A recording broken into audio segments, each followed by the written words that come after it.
and welcome to Retrospection, the podcast where we take an old film or TV show, give it a long, hard stir, and decide if it's a thing of beauty or if it deserves to be taken out back and given a good, hard kicking for a very, very long time. My name's Paul, and I'm here to chew bubblegum and kick ass, and I'm all out of bubblegum. And you knew I was going to say that, didn't you? I did, yes. And hello, my name's Colin, and you look like your head fell in the cheese dip back in 1957. I'm not that old. You say that. I feel it sometimes. Yeah, I see you feeling it sometimes. Wait, no, wait, whoa, sorry. We started early, haven't we? Wow, alright, it's a new one for us. It's a precedent, that is. On this episode, we'll be taking a look at They Live from 1988. It's our first John Carpenter movie. What a one to choose. Alright, go. Favourite John Carpenter movie that isn't They Live? Oh, this is really hard because it fluctuates between Big Trouble in Little China or The Thing. So, like, sometimes The Thing's at number 1 and Big Trouble Little China's at 1.5, and then sometimes they reverse. It's very complicated, Colin. I know, it just depends on my mood and, the weather and whether the sun is rising over Uranus, things like that. Takes a while to do that. It does, yeah. A lot of ground to cover there. Mm-hmm. Well, I'm kind of the same, but mine's a three-way. It normally is. It's between Halloween. Oh, yes. Yes. The Thing or Big Trouble in Little China. Right, yeah. Yeah, I like Halloween too. I know neither of us picked any of his later work. No one said Ghost of Mars or whatever it's called. No, or Memoirs of an Invisible Man. Or Prince of Darkness. Yeah, no. No. It's a shame. It is, but, he did some good things. I also like Assault on Precinct 13. Yes, that's a good one. So that's up up there. Again, his early work. Escape from New York. Oh, of course. See, that's the other one that could be up there. Easily, Yeah. depending on the mood, yeah. Yeah. Always good distinction between Escape from New York and Escape from LA. Two very different films. Yeah, they are. One of them's good. But They Live was written and directed by John Carpenter, and it was based on the short story 8 O'Clock in the Morning by Ray Nelson. So They Live stars Rowdy Roddy Piper as Nada, although you never hear it spoken in the movie, do you? Oh, you don't? No, you never hear his name. Okay, it's just in the credits. Yeah, but so we'll refer to him as Nada. Okay, and that's the name of a character in the original short story. Also means nothing in Spanish. And it also stars Keith David as Frank, Meg Foster as Holly with her very, very striking eyes. Very what? Striking eyes. Oh, okay. What do you think I said? Striking. Striking? I didn't know what that was. Well, you're going to tell me the origin of the word striking now? Yes, to strike. Oh. It also stars George Buckflower as Drifter. Wait, that's really his name? Drifter, that's all he's called. Yeah. No. Yeah, that's the one I'm picking up. That's the one that sounds weird. Oh, George Buckflower, yeah, that's his name. Okay. As in flower as in plant, or flower as in bread? Flower as in plant. Okay. Yes. And Peter Jason as Gilbert. And the plot, according to the always informative IMDb, is a drifter discovers a pair of sunglasses that allow him to wake up to the fact that aliens have taken over the Earth. All right, succinct. Yeah, and it's accurate for a change. Yeah. Ish. There's a bit more to it than that, but now the film had a budget of $3 million and it made $13 million at the box office, which is a pretty decent return, I think, isn't it? Yeah, it's a good profit. Although apparently I did read that the film opened straight in at number 1, but it quickly disappeared from theatres soon after. Oh, wonder why. It could be that maybe it rung a few bells with people and they didn't like it very much. It's possible, yeah. Because it does have a lot to say about, particularly at the time, and I think today as well, it has a lot to say about consumerism and... I would argue that it's more apt now than it was back then. Absolutely. I mean, we'll talk about it as we go along, but yeah, I'd agree with that. Another funny thing that I read is that Roddy Piper believed for years that the film was based on a real incident that happened in the 1950s. Did you read this? Yeah, I read that. He thought he'd seen a documentary. Yeah, but it turned out to be a comedy short film. Yeah. That's the kind of thing I'd probably do. Well, it's true. For a while, I did think New York had been taken over by a large marshmallow man. You mean it wasn't? No, apparently not. But I've seen the evidence. I know. So have I. I've even seen the actual buildings and the fire station, so I know they exist. This is news to me. You could have told me this a while ago. I've been labouring under a false assumption for years. Oh, it's the only bit of labouring I've seen you do. I move occasionally. Yeah. The lead role was originally written for Kurt Russell, but Carpenter ultimately felt that he'd overused him by that point, which he had really, hadn't he? He had, but I kind of would have liked to see Kurt Russell in it, because I can always watch Kurt Russell. Yeah, and I think he would have suited it as well. Yeah, I think so too. He does that whole kind of laid back, slightly confused thing that Roddy Piper's trying to do in this movie, but does it better, I think. It's kind of the thing you do on these podcasts, laid back and confused. Slightly confused. No, I'm not confused because I've done the notes on this one. So, okay. Yeah, I've done some work. I did wonder whether John Carpenter's best films always feature a leading actor that is like a blue collar worker. Yeah, they kind of do, don't they? I was trying to figure that out, and then I was like, well, in The Thing, what is Kurt Russell? It turns out he's a helicopter pilot. I'm not sure whether that's a blue-collar worker job, but he doesn't come across as a helicopter pilot. He comes across as a construction worker type person. Yeah. So I just wonder. And then John Carpenter's later films, like Memoirs of the Invisible Man, is a yuppie, and then, Space and stuff. And so they're less blue-collar workers. And so I just wondered if there was a correlation between the two. I don't know. Do you think he identifies more as one of those people? I wondered about that, yeah. I don't know. It was just a thought. There we go. It was a thought. Yeah. I have them occasionally. Now, another thing that I read is apparently this is David Icke's favourite John Carpenter movie. Oh, you know why. You know and he why, thinks it's a documentary as well, doesn't he? Yeah, because he's a loon. Yeah, he believes that the world is being run by 6-foot lizards, doesn't he? Shape-shifting lizards. Yeah, and he is so wrong because they're only 5'5". Do you see many of them, Colin? No. Apparently, there's lots of them in the entertainment industry. Oh, there is? Yeah. I'll keep my eye open. Oh, your eye? Yeah, my lizard viewing eye. I think we'll have to wait to see how the scales weigh in on that one, won't we? Oh, boy. It's a thing there, isn't it? So shall we listen to the trailer? Yeah, go ahead. Let's play that baby.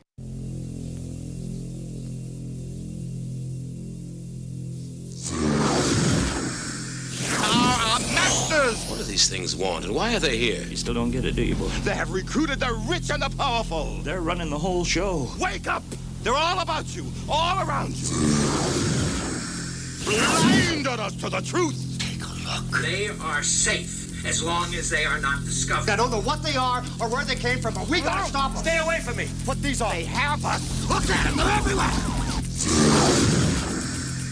Our owners. We have no other choice. I don't like this one bit. Leave it alone, man. It ain't none of my business. Ain't none of yours. We have been lulled into a trance. Listen to what I'm saying to you. We're in trouble. The whole world's in trouble. Control us! You're sending some kind of signals out of TV sets. I've got one that can see. Mama don't like tattletale.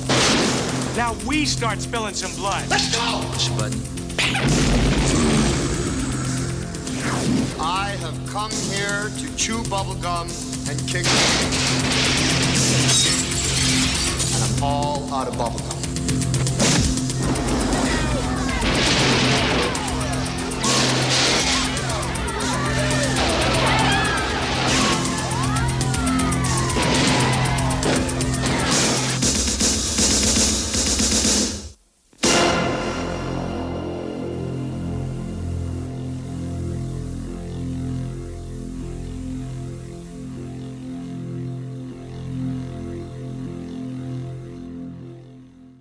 So that tells you all you need to know. Whoa! I've been walking around in my neighbourhood. Apart from the weird, every time it flashes the word they on the screen, it goes like that. But there's also, you know, the catchphrase, I've come to, what is it? Chew bubblegum and kick ass. Yeah, the thing I said at the start of the podcast. Yeah, so in the trailer he says, I've come to chew bubblegum and kick, and then it cuts to lots of shooting and explosions and stuff, and then it cuts back to him and he goes, and chew bubblegum. So visual violence is okay, but don't say the word ass. No, you can't. You never say the word ass. No, in the 80s, no. No, don't kick it. But you can shoot it visually, but don't kick it. Don't mention you're going to kick it. Yeah. So I thought that was funny. No ass at all in the 80s. No. Never got any ass in the 80s. No, but then you ate a lot of food and there it was. Technically, I think it was always there. Oh, you just couldn't see it because it's behind you. Lots of things are behind me these days. Mm-hmm. So have you got any little bits of news or tidbits about the movie, or shall we just crack on? Or let's crack on unless you have something. Nope. All right. I do have stuff, but I'll save it for when we're talking about it in the movie. Marvelous. Okay. Yeah. Something to look forward to. Well, we need it, don't we? Yeah. I can see the glint in your eyes now. You're looking forward to it, aren't you? Oh, that's just the eye drops. I thought it was a vodka, actually. But... Don't do it. Never touch the stuff. Never touch it. Teetotal. You don't have to touch it. You just pour it straight down, don't you? With a straw. Yeah. So I don't use my hands. Intravenously. There you go. It's not touching you.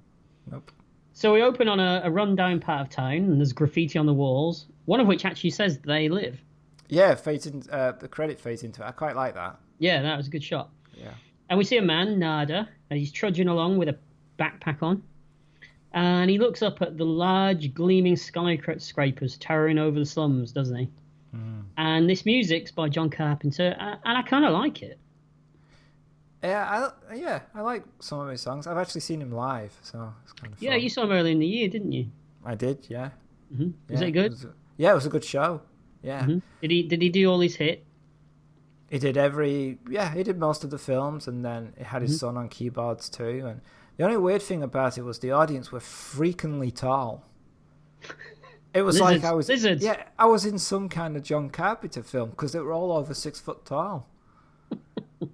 Very strange.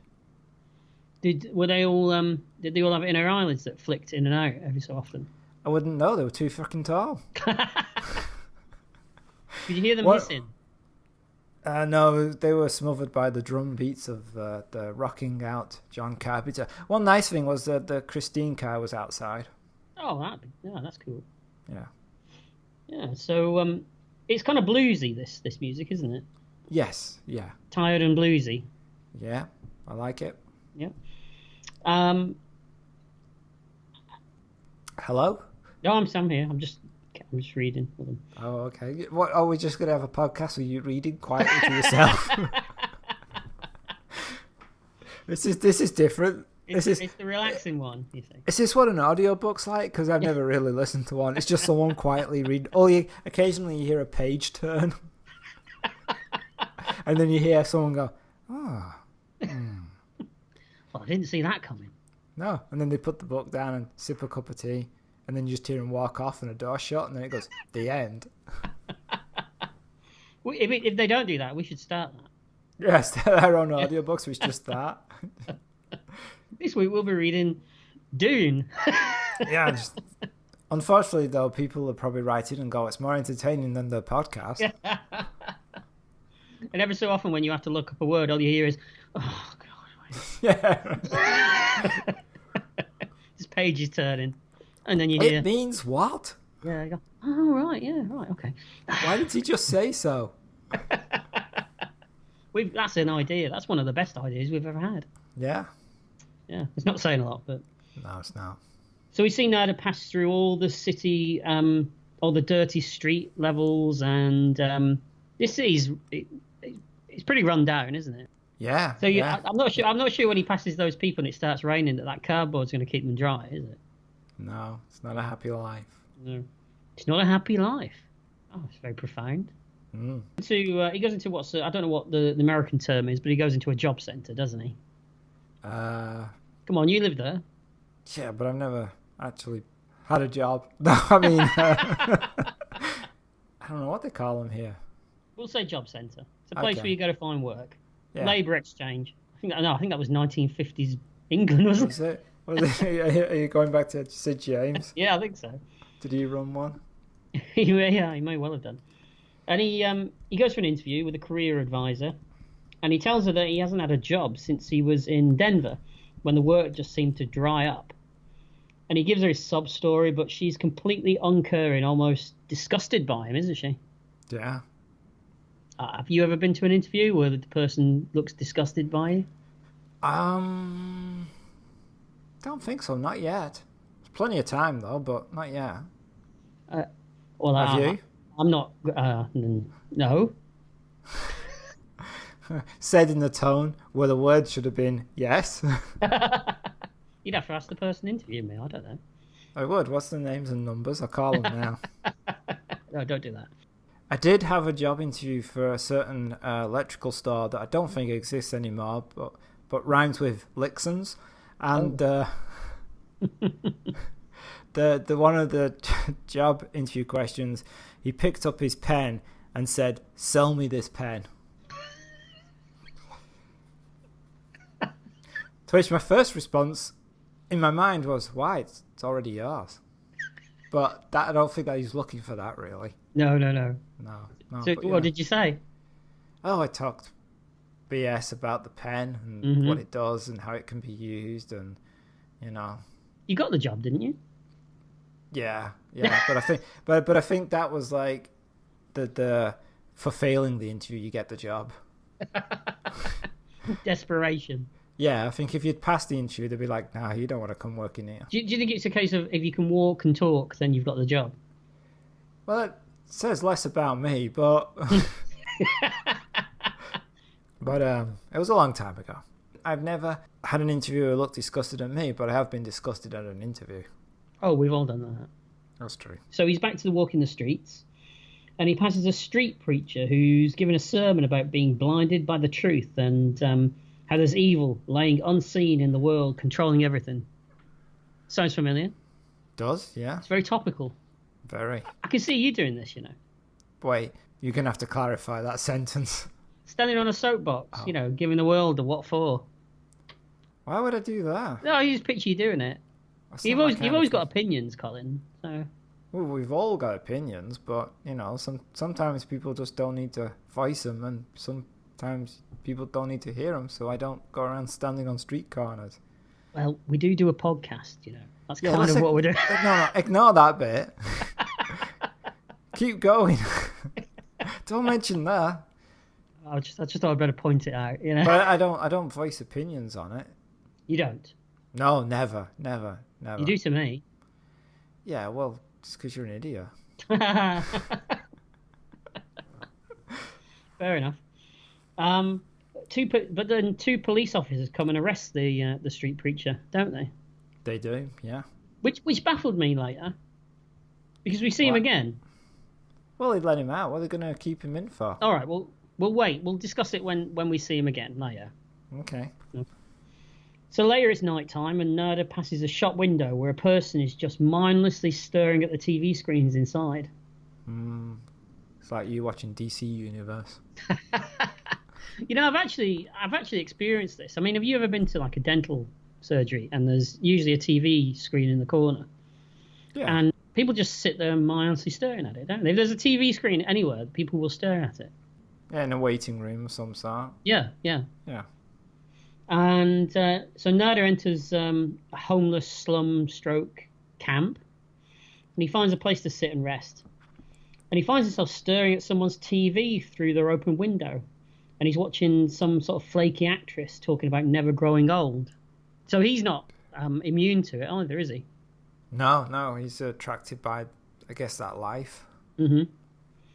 And above there's a helicopter that seems to be patrolling the camp as well, looking down at everybody. Yeah, always watching. Yeah, they are. Those lizards again. Damn lizards. Yeah. Damn lizards. Damn dirty lizards. See, there you go. You're off. Get your soapbox. Go and You want me to talk about half an hour about how lizards are ruining the world? Yeah, go for it. Okay. Video it. Get someone to video it. Right. So that when they come and arrest you, Uh-huh. I can see it. You can see the arrest taking place? I want to see the arrest. I want the whole thing okay. on tape. Oh, okay. Yeah. So next On morning... tape? What are they recording with? Retrospection, I'm on point. Okay, sorry. Yeah, Forgot yeah, that. Yeah. Next morning, Nada enters a construction site and he asks for work.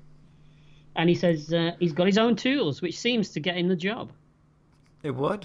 I mean, you've got a guy who comes in, you don't need to give him any of his tools because he's got his own. Brilliant. Well, I mean, let's face it, you don't want to be handling someone else's tool, do you? No, always keep your tools by your side. Keep it clean. Yeah. The tool, I mean. Oh, I thought you meant the show. When will we ever do that? I try.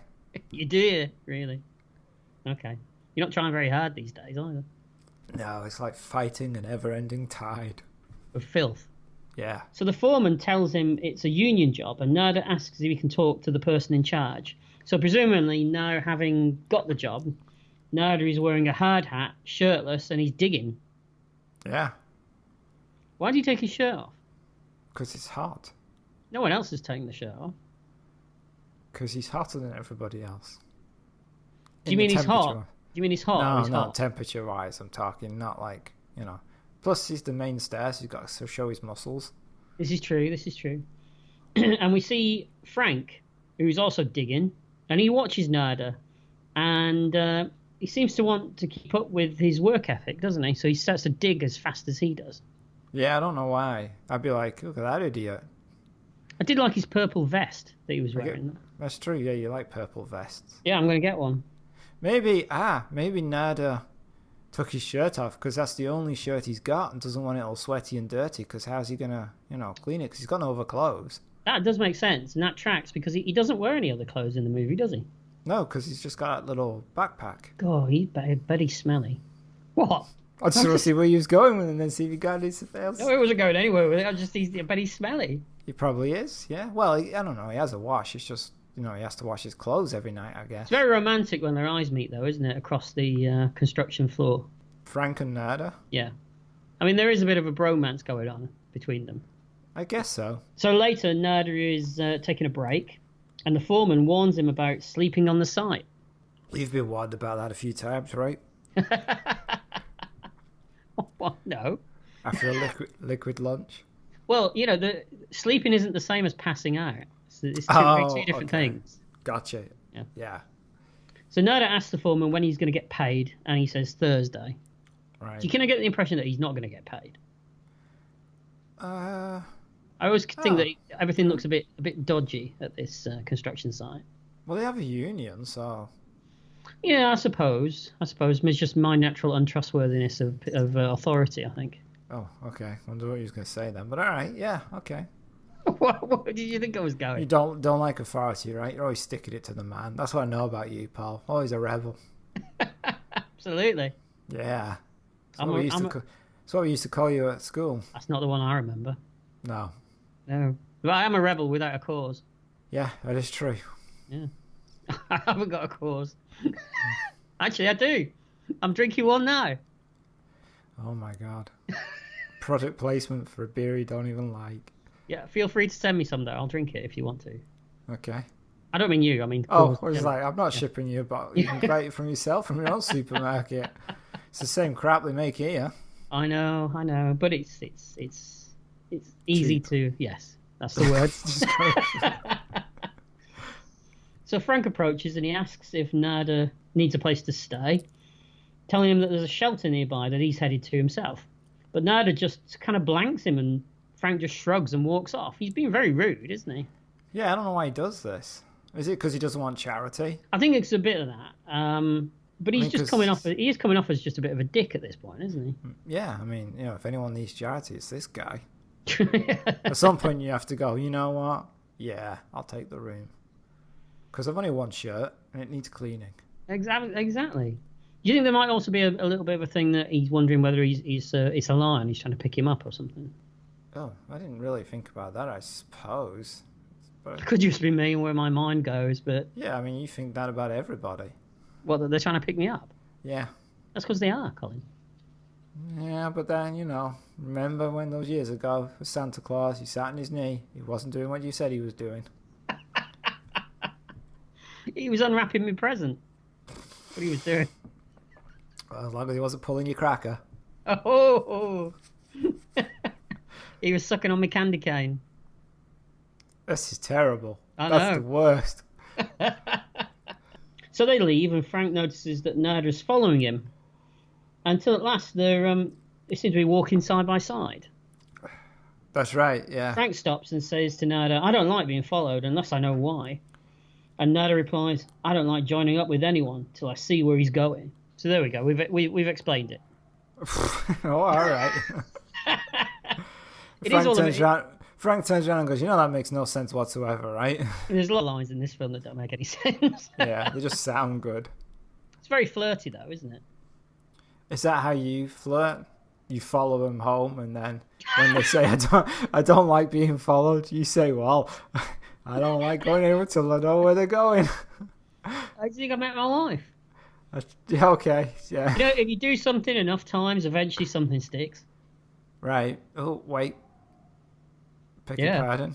Yeah, someone screaming. that's one of the ones. That's one of the ones I was working on earlier. But in your your wife and you relationship, who's Frank and who's Nada? Well, obviously I'm Nada, aren't I? Okay. Actually, that means that my wife's a 50-year-old grouchy black guy, isn't it? Yeah. Yeah, it's about right. Nice knowing you. Yeah, I know. It's called Harry Carey, isn't it? I think he used to be a piano player and singer. No, that was his son. Oh, Junior. Junior, that's it. Yeah. Okay. So at the shelter, we see a sort of encampment, don't we, where people are getting by, serving food, sewing clothes, etc., all kind of looking out for each other. Mm-hmm. And Frank introduces Nada to Gilbert. What you got in that pack? Tools? It's a bit rude, isn't it? Just ask someone what they got in their backpack. I thought he was calling them names. He's like, what you got in that pack? Tools. Well, he says that he could use help with a broken shower, doesn't he? Yeah, does he ever help him with the shower? Probably not. No. We don't see it, so it probably didn't happen. He doesn't really do much to contribute his stay at this place, really, does he? No, he just stands around watching people most of the time. Yeah, and then he kind of shafts them later anyway, doesn't he? I'm sorry? He screws them over. Oh, okay. But he steals from them, basically. Oh, yeah, kind of. Mm-hmm. So they line up for food, and for some reason, Nada ends up getting extra portions. Well, he's a growing lad. I think I think the lady serving the food takes a shine to him, doesn't she? Yeah. Well, he's a big hunk of meat, isn't he? So that's what was on his plate too. I think it was beans, actually. Oh. Yeah, I know. Yeah, you want an extra helping of beans, do you? No, keep a wide berth of him. Yeah. So Frank and Nada are sat eating and talking. And Frank tells him about his family. He had a wife and 2 kids, and he hasn't seen them in 6 months. You can only dream about it. I knew you was going to say that. It's a joke. You really are sleeping on the couch. And he lost his job at the steel company when he got screwed over by the people in charge. And he's really, really angry about this, isn't he? He is, yeah. But Nada just sits there and then tells him that he needs to have a bit more faith in America because he believes in the system. He does, yeah. The system's not really been helping him out, has it, really? No, and it kind of changes halfway through the film, this attitude. Like, they both seem to switch places. They do, don't they? Yeah. So after eating, they walk through the camp, and Frank is still moaning about getting shafted by the system. You quickly dump him, wouldn't you? Yeah, he's like, "Oh, give it a break, Frank." And they look out at the cityscape, and Nada says that he believes in America, and that if you follow the rules, you can make it. Good luck with that, then. Hey, is that working out for you, Colin? Marvelously. Is that it? Yeah. What do you say? What do you do? But you've got a podcast. Fuck, that goes on the negatives. So walking through the camp at night, Nada sees more people mindlessly watching TV, one of which is the Drifter. He's an old guy. Mm-hmm. Never stands still. Never stands still. No, he's always drifting. Oh, God. I had to ask. And suddenly static fills the TV screen and a man appears, talking about how people are being duped into an artificial sense of waking sleep, and that scientists have discovered signals being broadcast over the televisual airwaves. Is he watching Channel 5 again? Nobody's watching Channel 5. Oh, okay. That the underclass and the poor are growing and that people are being oppressed. I know that feeling. I'm being oppressed? I'm oppressed. Yeah. Are you? Why? Everybody. Everybody oppresses you? Everybody oppresses me. Yeah. Poor you. Anyway. But the Drifter refers to this man as the hacker. What? That dance that the New Zealand rugby team do? Oh, where they're sticking out their tongues and going, "There." I think there's more to it than just that. Well, you know, I mean, I was that's the kind of thing. That's the kind of thing you do on a Monday morning. You don't. No one comes in and going, "Oh, see you doing the hacker again, Paul." It's more like the kind of thing I do on a Friday night about 3:00. Is it? Yeah. No, it's not. I haven't thrown up in years. Okay, thanks for that information. If your doctor's listening, he's pleased. He should be. And the Drifter's just annoyed by the whole thing. Blow it out of your ass, he says. Did you like that? What? Which bit? The impression? Yeah, it was good, wasn't it? All right. And Nerda notices that the street preacher man's come back. And suddenly Gilbert takes him over to a church across the road where they seem to be arguing before they go inside. Now, this is what I was talking about. I was surprised to see this guy again. Why did they let him out? Well, now I've just suddenly thought of something. Maybe they let him out because they're following him, and that's how they later know where the church is. Ah, of course. Yes. I can see why you took that screenwriting class. So I wouldn't have to do podcasts. Look how well that's gone. I'm going to say, how's that working out for you, Colin? Brilliantly. No, I'm assuming that Nerda's finding this whole thing intriguing, isn't he? I mean, it's kind of hard to tell through Roddy Piper's performance, really, but I'm presuming that's what's going on. He has a very laid-back performance. Yeah, I was going to say, what do you think of him in this movie? I don't dislike him, but I think there are many actors who could have done a better job. Yeah, as we said, Kurt Russell. He would have brought something extra to it. Although apparently John Carpenter's gone on record, and so did Keith David, that Roddy Piper really took this seriously. He threw everything he had into it. Yeah, that's still not saying much. No, I'm sure. I like him in the film. I don't have a problem with him. And he's done some stuff that's entertaining. He did Hell Comes to Frogtown. Yeah, that's true. That's a good film. Well, good as in enjoyable. Yeah. And he's done a lot of TV. He was in an episode of Highlander. He played an immortal. Well, you can't have everything. I'm going to get you to do that one day, What, Highlander? Yeah. Well, that'll be fun for you. It's coming up. So it's the next day, and Nerda's heading out when he bumps into Gilbert. So Nerda says to Gilbert that choir practice went on a little late last night. But Gilbert shrugs it off with a line about using the kitchen late. Yeah. And we see the hacker again, talking about people being used as cattle, and that the signal needs to be cut off at the source. Daddies. Oh my God. You moan at me. Do you know what? Before they cut it off at the source, I think they need to get the full HP on it all. Don't you, Colin? Sorry, I'm just the tumbleweed that rolled past me. I mean, Nerda's operating really, really behind the scenes on this. He needs to catch up on it, doesn't he? Holy shit, you got a load of these? You worked on these? I didn't. They're just going to me. They genius, isn't it? Can you stop it? Can you get some tinfoil helmet or something to stop these thoughts from invading your brain? I'll work on it. Okay. Wow. All right. So, you're still thinking of more. I can see in your face. I'm not. There's no more sauce jokes. No more sauce. Okay. No more sauce. The bottle's dry. And when the signal is being interrupted by the hacker, people complain about headaches, don't they? Yeah. Mm-hmm. Yeah. So Nerda watches Gilbert run over to the church where the sound of singing can be heard. They're having a choir practice, apparently. Yep. And with a wry smile, Nerda... Whoa! He does a wry smile? He does a wry smile. All right. It's either that or he's got wind. I can't... Okay. One or the other. Wry smile. All right. Yeah. Nerda shiftily sort of heads over, doesn't he? And then he slips inside. Yeah, he does. He does. That's what he does. I'm just laughing. He's got a wry smile and he's shiftedly slipping. He's like, oh, is he a ninja? Hey, I'll put some work into these. Come on. Oh, yeah, you mean you've got your book of adjectives? No. All right, go on. So, I mean, these people have taken him in. Mm-hmm. They've fed him. They give him somewhere to sleep. And he goes snooping around inside their church. All because he saw Gilbert and the preacher man having an argument. Yeah, he doesn't come across as a nice guy. Really? No.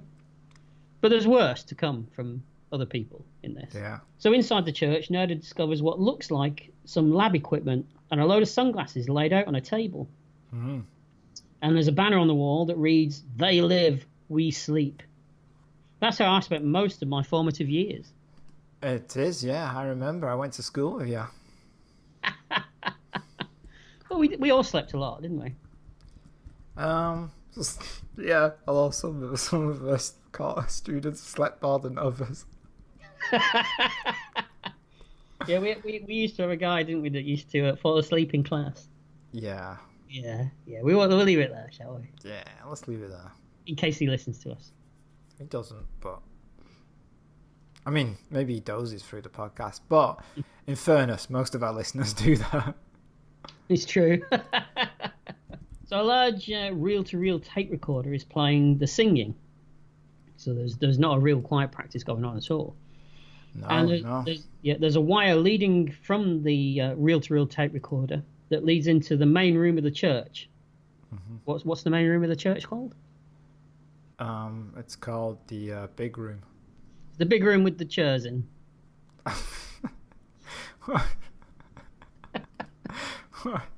That's what it is, isn't it? It's a big room with chairs in. Wow. So clearly you went to a C of E school. I did. Did you? Pews. I beg your pardon. No need to be rude. They're called pews, aren't they? The seats are. Yeah, pews. Right. What's a vestibule then? Look at him desperately trying to think of something. That's when a drunk police officer arrests you. I vestibule you in the name of the law. No. I vestibule you. No. Vestibule in the name. No. Okay. Move on. Well, he's in the big room with the chairs. In the big room. In the big room with the chairs. Well, the God's called the big guy, so big room. This is true. He's going to need a big room, isn't he? He is. He's a big guy.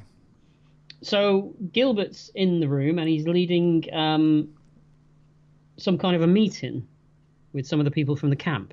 Mm-hmm. And he's talking about the pointlessness of breaking into the signal again, that the hacker's wasting time. And that another man suggests putting the first shipment out onto the streets, but we don't know what the shipment is yet, do we? No, we think it's drugs. Well, I think that's what probably Nada thinks, isn't it? It does, although all the sunglasses laid out on the table would think he's in Bono's workroom. But maybe they're very bright drugs. Yeah, so bright you have to wear shades. Hey. And while he's listening in the other room, Nerda stumbles over a box. Well, he almost falls over, doesn't he? He does, yeah. I do like the fact that he's not perfect. No, he's clumsy in some ways. Mm-hmm. And Gilbert doesn't think that they have enough to reach enough people. We still don't know what, though. So Nerda finds a secret compartment in the wall, but suddenly he's grabbed by the preacher. Oh, we don't want to be grabbed by the preacher. Oh, that's always painful. Yeah, you don't want to be grabbed by the preachers, no. Mm-hmm. Unless you can do the, Catholic sign, spectacles, testicles, wallet and watch. I think that would help. It would, yeah. It ward them off, right? It would what? Ward them off. Ward them off? Yes. All right. Okay. Is that a new phrase for you? No. It never struck me as something that I knew that you were aware of, Colin. I'm always warding preachers off.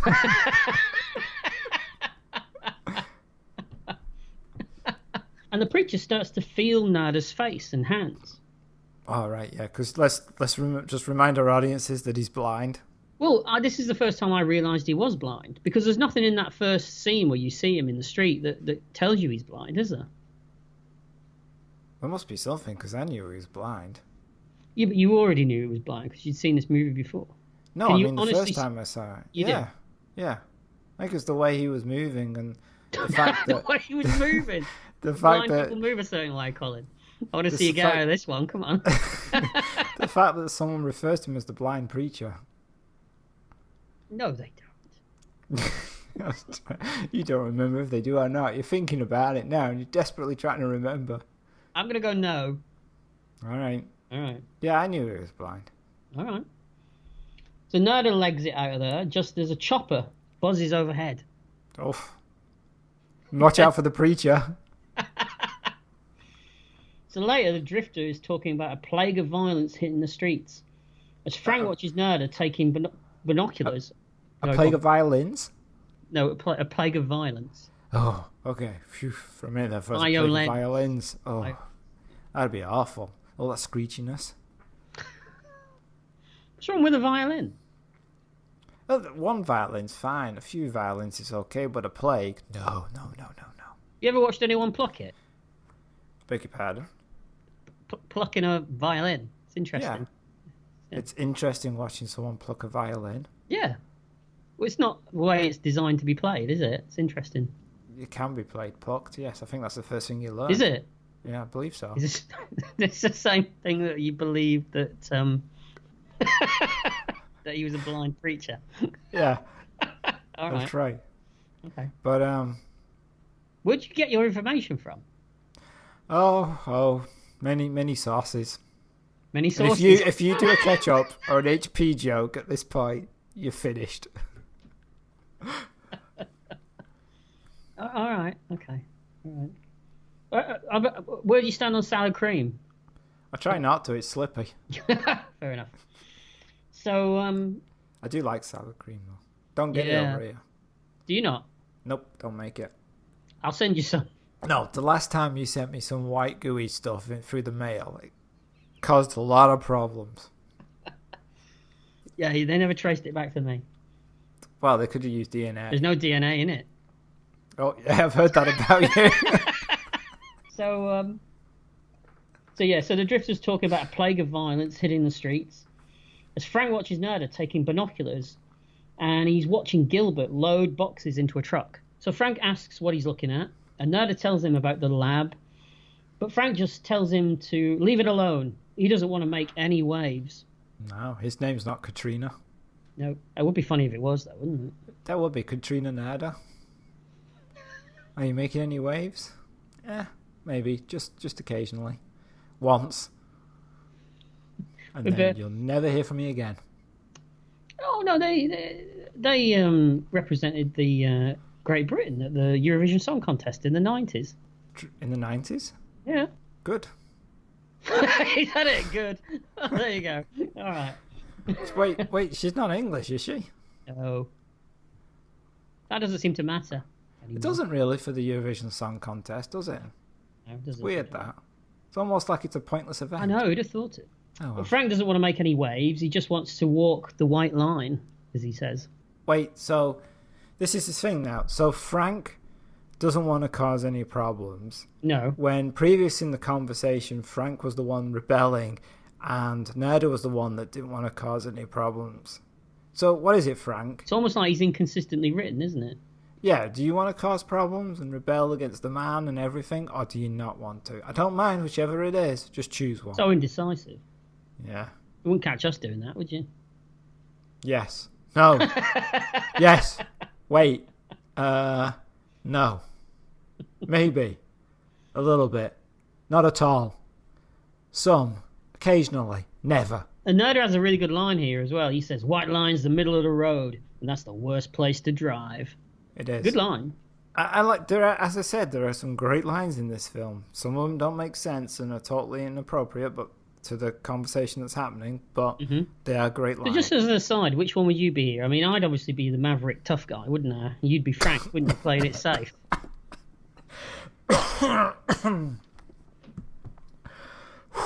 That's the kind of that's the roles we have in life, isn't it? That's the way it's. Yeah, when I look at you, I see maverick tough guy. Thank you. I do not see Play-Doh.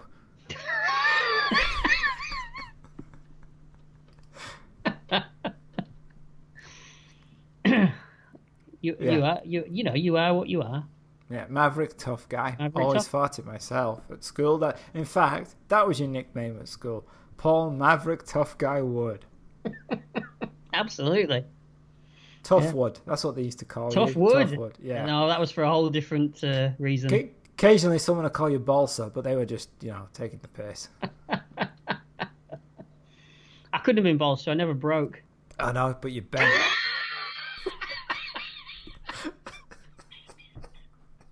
I didn't mean it the way it sounded. I know what you meant.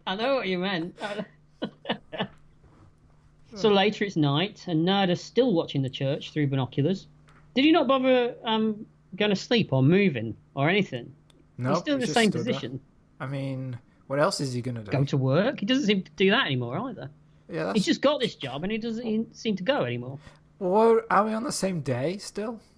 I'm sure we've had 2 nights now, haven't we? 2 nights, okay. So, well, we're at night, so maybe he went to work, we just didn't see it. Yeah, possibly. But suddenly the chopper's back. And people start making... Sorry, the word chopper. I know, it's just, do you remember a TV show, Australian, when we were kids, called Chopper Squad? Chopper Squad, yeah. Do you remember that? I do, yeah. I used to watch it all the time, never seen it since. Yeah, I mean, it was old when we used to watch it, wasn't it? I think so, yeah. 60s thing, wasn't it? I believe so, but it was Australian, right? Australian Helicopter Rescue Squad? Mm-hmm. Yeah. Yeah, Chopper Squad. Yeah. The best Anyway. squad to be in. Yeah, absolutely. Yeah. You'd want to be in the Chopper Squad, wouldn't you? I know. Every year you get a rise. Anyway. Suddenly the chopper's back, as I said. Mm-hmm. People start making a run for it as Gilbert leads the preacher from the church. And cop cars scream to a halt, and SWAT teams... Sorry, I just got visions of cop cars going, ah! As they all break. There's just cop cars going, ah! Ah! I could see it in my head as I wrote it. Yeah, just screaming away. So they scream to a halt, and SWAT teams just start piling into the camp with machine guns and riot shields, and a bulldozer just starts to flatten everything. And some people run into the cops, but they're just pushed aside, aren't they? It's all a bit brutal, this bit, isn't it? Yeah, it is, yeah. It is rather over the top for what's going on. It is. But all through it, Nada just looks unimpressed by it all, doesn't he? Yeah, he doesn't help, doesn't do anything. No, he just kind of stands around watching it all, doesn't he? Mm-hmm. And Frank makes a run for it. Oh, he yells at Frank, though, and then Frank looks at him and then runs away. Well, you would, wouldn't you? Yeah, that's true. Finally, Nada thinks that maybe he'd better run for it too, as shotguns start getting fired around, don't they? They do. And the police corner the priest and they beat him with nightsticks. And Nada, again, just watches, doesn't he? Yeah. Just sort of slowly backing away from it. Mm-hmm. Usually in a movie like this, the hero would he'd try to do something, wouldn't he? He would, but this one, nothing. No. Well, he doesn't want to get his clothes dirty, as we've said, do we? No, one shirt. Yeah, one shirt. You don't want blood on it. It's the worst stain. Actually, no, that's- it's not the worst stain, is it? Oh, what is? Salad cream. Is that worse than blood? Oh, once you get salad cream in there, you can't get it out. The thing that's really disturbing is you've had a mixture of both on the same shirt. But not at the same time. Oh, I was going to say it was at the same time, just one doesn't want to wonder how that happened. So back to the film. Nada backs away and he notices a young guy huddled in a corner. Mm-hmm. And he helps him up and they run away. It's the first time he's done something that's not about himself. It is, isn't it? Yeah. Yeah. But more cops are blocking the alley, so they climb through a window into a building. And outside, the cops are getting more and more violent, aren't they? Yeah. In the building, Nada leaves the boy with a small group of people who are hiding, and he watches the carnage through the slots in a boarded-up window.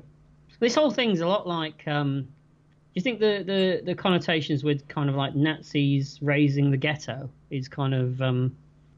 Yeah, I can see that. Yeah. Definitely, yeah. I'm surprised you didn't do an Elvis joke then. Don't do Elvis jokes. He's the king. He is. Which reminds me, that's the other John Carpenter film. I've got that on Blu-ray and I've still not watched it. Oh, Elvis, starring Kurt Russell. It holds up, actually. It's not that bad. I'm happy to. I think it's a little long. That's why I haven't got around to watching it. I thought it was a TV movie. It is, yeah. It is. Okay. But it got theatrically released in places, didn't it, as well? Yes, I believe so. So it's morning and Nada surveys what's left of the camp. Not much. There's a few chairs and clothes that the survivors are picking through. Mm-hmm. And he goes over to the church, but there's nothing left there either. And kicking in the secret compartment that he found, he finds a sealed box and quickly heads into an alley with it. It's a nice shot of him walking into the alley. It is, but the alley doesn't really seem to be the same location as where that camp is. Yeah, he's kind of like he's walked around the corner and now he's in the middle of the city. Yeah, it's... I think there's a time difference, isn't there? That I suppose he's been walking for a while. I guess so. Now, this is where I'm guessing that he thinks that there's something he can sell in this box. Maybe it's drugs or something. Because he seems really pleased that he's managed to get this box, doesn't he? Absolutely. But opening the box, it just contains lots and lots of sunglasses. Oh, I only hate that. I know. And confused, although it's hard to tell with Roddy Piper, but I'm assuming he's confused. He puts the box at the bottom of a trash can, and he keeps one set of the glasses for himself, and he goes and takes a walk. Now, I'm guessing he's hid these because he's going to come back to them later for some reason. Yeah, I mean, he's just storing them. I don't know why, but he is. Or maybe he just thinks maybe I can sell these later or something. Yeah, that's true. So out on the street, he puts on the glasses, and he quickly takes them off again when they seem to make everything appear in black and white. Yeah. What's funny about that? Well, there's other things that happen too. Yeah, but that's the first thing he sees, though, isn't he? He's looking at his feet as he's walking, and it's in black and white. Ah, okay. So he puts them back on, and he finds that he can see hidden messages and billboards and signs all around the city. Obey, marry and reproduce, no independent thought, consume. It's like being back at school, isn't it? Who'd have thought your wife would stick all these posters everywhere? That's what I see around the house. Yeah. Actually, in all fairness, I don't need to be told to consume. I know, you manage that quite well on your own, right? Mm-hmm, mm-hmm. Yeah, that's true. Yeah, you're like a little Pac-Man. What, eating ghosts? Yes. I've seen you gobble a spectre in your time. So we get a great shot of the city through the glasses. It's all stark signs as far as the eye can see. It probably looks better because it's in black and white. Yeah, that's true. Yeah. Mm-hmm. It looks good in black and white. He does. So putting the glasses back on, Narda stumbles around the city and he passes a newsstand where all the magazines have the covers that say things like obey and marry and consume, all subliminal messages. And people seem to be unaware of all of this, don't they? He notices. Mm-hmm. Wait, So marry and consume? Mm-hmm. Is that how you do it? Have I done it wrong? You're not supposed to eat her. Well, well, you know, never mind. only on a Friday. Move on. So he picks up a mag and he flicks through it, and the pages just keep saying things like "Buy, stay asleep, do not question authority." It's like me wading through Amazon. I couldn't help but thinking though that it's no wonder that the print medium's dying if this is what they're printing, is it? I know, it's not very interesting, right? It's not. No. So then he looks up at a businessman who asks him, "What's the problem?" And I'll tell you what the problem is, if you want me to tell you. No, let's finish here. Okay, so that... Go on, tell me the problem. Give me something to work with. Hold on. Tell me the problem. Very good. Through the glasses, the man's face is a grotesque, bulging-eyed, alien zombie-looking thing. I've had reflections that look like that. I thought you were going to say you had dates that look like that. No dates. Oh, no, that was a bit patronising, wasn't it? It was a bit, yeah. No, it wasn't a little. It was a lot. So Narda raises and lowers the glasses a few times, showing us that you can only see the aliens' true faces when you're wearing those glasses. Mm. And the newsstand owner tells him to get lost, doesn't he? Yeah, because he's fed up of him doing what we used to spend large amounts of time doing in Smiths of Wigan. Yeah, I miss those days. Which is reading the magazines and never buying a single one. Well, you'd buy one, wouldn't you? You just would read the other 10. Yeah, that's true. Yeah, all the computer magazines. Yeah. Starburst. Star. Remember Starburst? I do, yeah. Still going. Is it? Yeah. As a print magazine? I think so, yeah. Well, I may be wrong, but I'm pretty sure it is. Yeah. Good for Starburst. Absolutely. Again, patronising. That wasn't. It's good great, for you, Starburst. In this day and age when print media of magazines is dying, and the only one that seems to be doing well is Infinity magazine. Friend of the show. Well, printed my letter. Little stretch, but okay. and Cinema Retro magazine, which I get every quarter. You just want it free, don't you? Just trying. Yeah. I'd take a free subscription to Infinity. And beyond. Well, I'd like it longer, but Well, won't we all, Paul? Won't we all? you can't get longer than Infinity, though, can you? No, but everyone starts doing that Infinity plus 10, which makes no sense. Yes, I know. My son does that, Oh, he does? but he's an idiot. And I like that when Nerden looks down at the money in the guy's hand, it has this, "This is your God" printed all over it, doesn't it? Well, on the American dollar, it actually says "In God We Trust" anyway. Ah, so it's not that far off.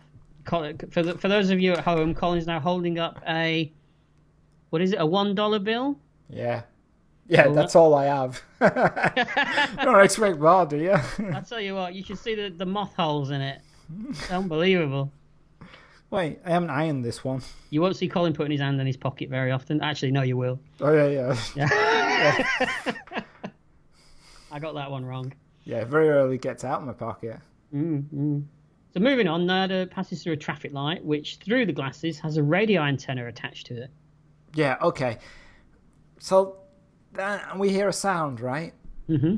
So, how do these glasses make you hear sounds that no one else can hear? Yeah, true. And has no one actually grabbed a hold of a traffic light and accidentally found this invisible thing that's spinning around on top of it? Why would anyone be grabbing the tops of traffic lights? It could happen. How? All right, so say there's a... Okay, work with me on this. Okay, So say that there's go. a guy up a cherry picker and he's working on a tree. And he accidentally... Working on a tree. I'm the guy. Yeah. You're working What on am a I tree. doing? Wait, what am I doing with this tree? What's wrong with the tree? You're cutting the branches. Cutting the branches.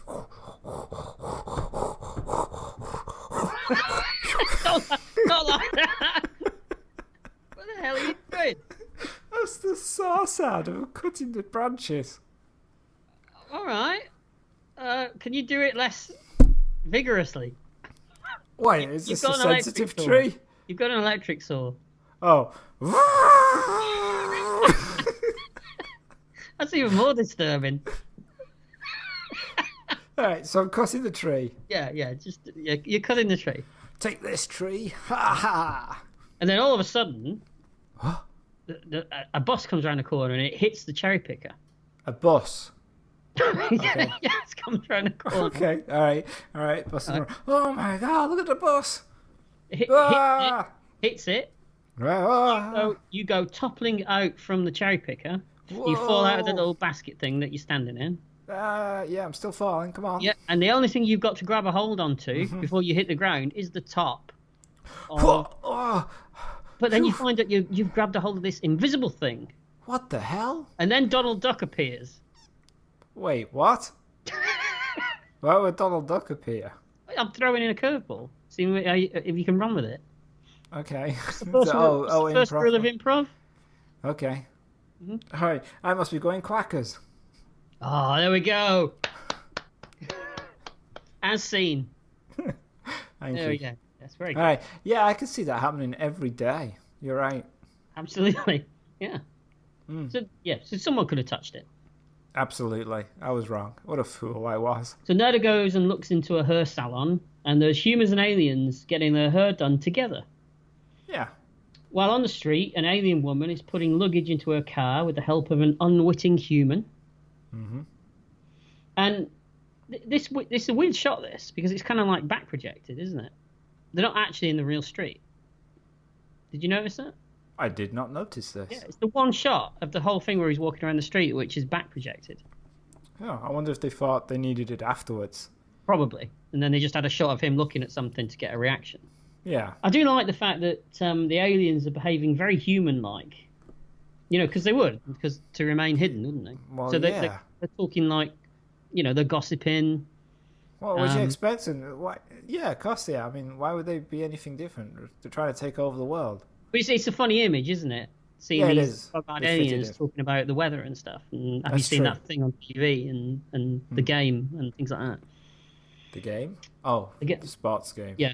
Yeah, kicky ball stuff, right? It's almost like that they've completely bought into this materialistic consumerist lifestyle that humans have, isn't it? Oh, you think the aliens are as bad as the people now? Yeah. Interesting. Or Oh. are we as bad as the aliens? Maybe we've consumed the aliens. Could be. Like they've invaded, but now we've invaded them. It's very deep. Hmm. Yeah. Yeah, we don't do deep. Let's move on. Yeah, all right. I lost my thread then. Yeah. Almost like a real film podcast. Don't do that. People will get confused. We tried that. It didn't work. No, go back to the improv of tree cutting. Go back to knob jokes. Yeah, that's where you're at your best, Paul. Exactly.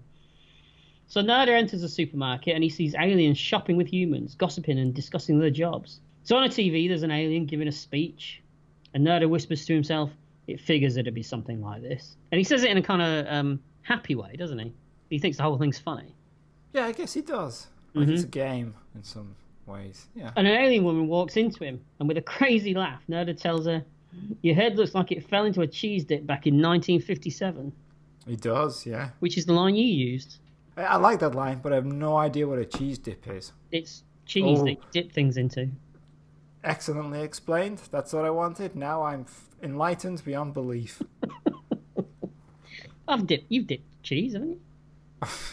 Well, I'm not joking. You must have dipped cheese. In what? I mean, you dip things in cheese. Yeah, that's what I mean. You must have dipped something into cheese in the past, surely. Yeah, I've dipped things into cheese. Well, there you go. You know what a cheese dip is, don't you? I guess I do. You're right. It's a stupid conversation. Actually, I've never dipped anything into cheese. Have you not? Oh, you've never lived. You want to get some cheese and dip something in it. Dip stuffing into it. Okay. But I usually cut the cheese and put the cheese on top of things. Yeah, that's one way of doing it. If you get some nice soft cheese, you can dip something into it. I'm not sure I like soft cheese. How can you not be sure? You either do or you don't you? Well, no, because I don't know if I've ever really tried soft cheese. Most of the cheeses I've tried are hard. I guess brie. Brie's soft cheese, right? Yeah, it's smelly though, isn't it? I like brie. Do you? Oh, I feel there's a joke coming on here. No, that's no joke. I was waiting for a pun. No. Wow. No, you've ruined it, Paul. Let's move on, because you've built up a joke that doesn't exist, only in your mind. You could think of something. Go on. I'm trying, but there's nothing that could go with brie. You know, if we start making cheese jokes, it's just going to go on again like the chocolate bar thing. Yeah, that's right. We'll be on forever. Yeah. Yeah. And cheddar got a lot of time. See, I was going to say for cheddar instead of forever. But I thought, no, we're not doing that. We're not doing puns. We're adults. This is not how we make a living. You're right. It's not how we make a living, is it? No. And we should be more mature. Like, an aged cheddar. Okay. All right. So, I know that you're constantly now thinking of cheese jokes. I'm not. And really, you need to be moving this on because the audience are losing the will to live. I'm well aware. I couldn't think of one anyway because my mind's just full of. Don't holes. do it. Like what? I mean, it's annoying because you pretend that you're not doing a joke, and then you do one. It's just a Swizz? No. Okay. Yeah, that was a stretch. It was. Did we stop because then? the word only means something in the UK, probably. When has that ever stopped us? That's true. Yeah. So Nader turns to. I bet our Danish listeners are loving the cheese jokes, though. I bet they are. We should edit more in just for them. Yeah. Yeah. They're like, damn, these jokes are good. Are they northern? Northern Denmark. It's got a south, it's got a north, it's got an east, it's got a west. Has it got a Lancashire? Everywhere's got a Lancashire. Right, in spirit. Yeah, quite right. Anyway. Thing is, though, Paul, right? Yeah, but the thing is, though, no, it's no joke, but the problem is we know more about chocolate than we ever know about cheese. This is true. So we're very limited by what we can do. Unless it's dipping, then I'm your man. Yeah, but you don't know different flavours of cheese. I do. There's Dairy Lee. There's there's that blue one. What's it called? Baby Bell. Yeah, that one. Baby blue Bell. Cheese. Yeah. That's not. Yeah, it's kind of soft, isn't it? There's that.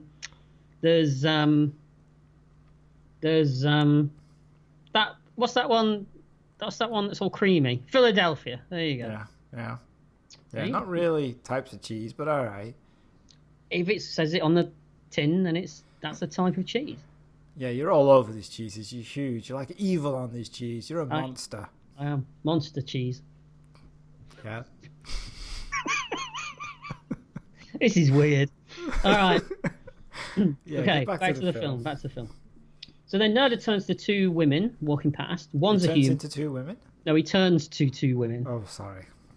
He turns to two women walking past. One of them's an alien. The other one is a human. And he says, "You're okay. This one, real fucking ugly." Yeah, it's not nice, is it? It's not. It made me laugh, though.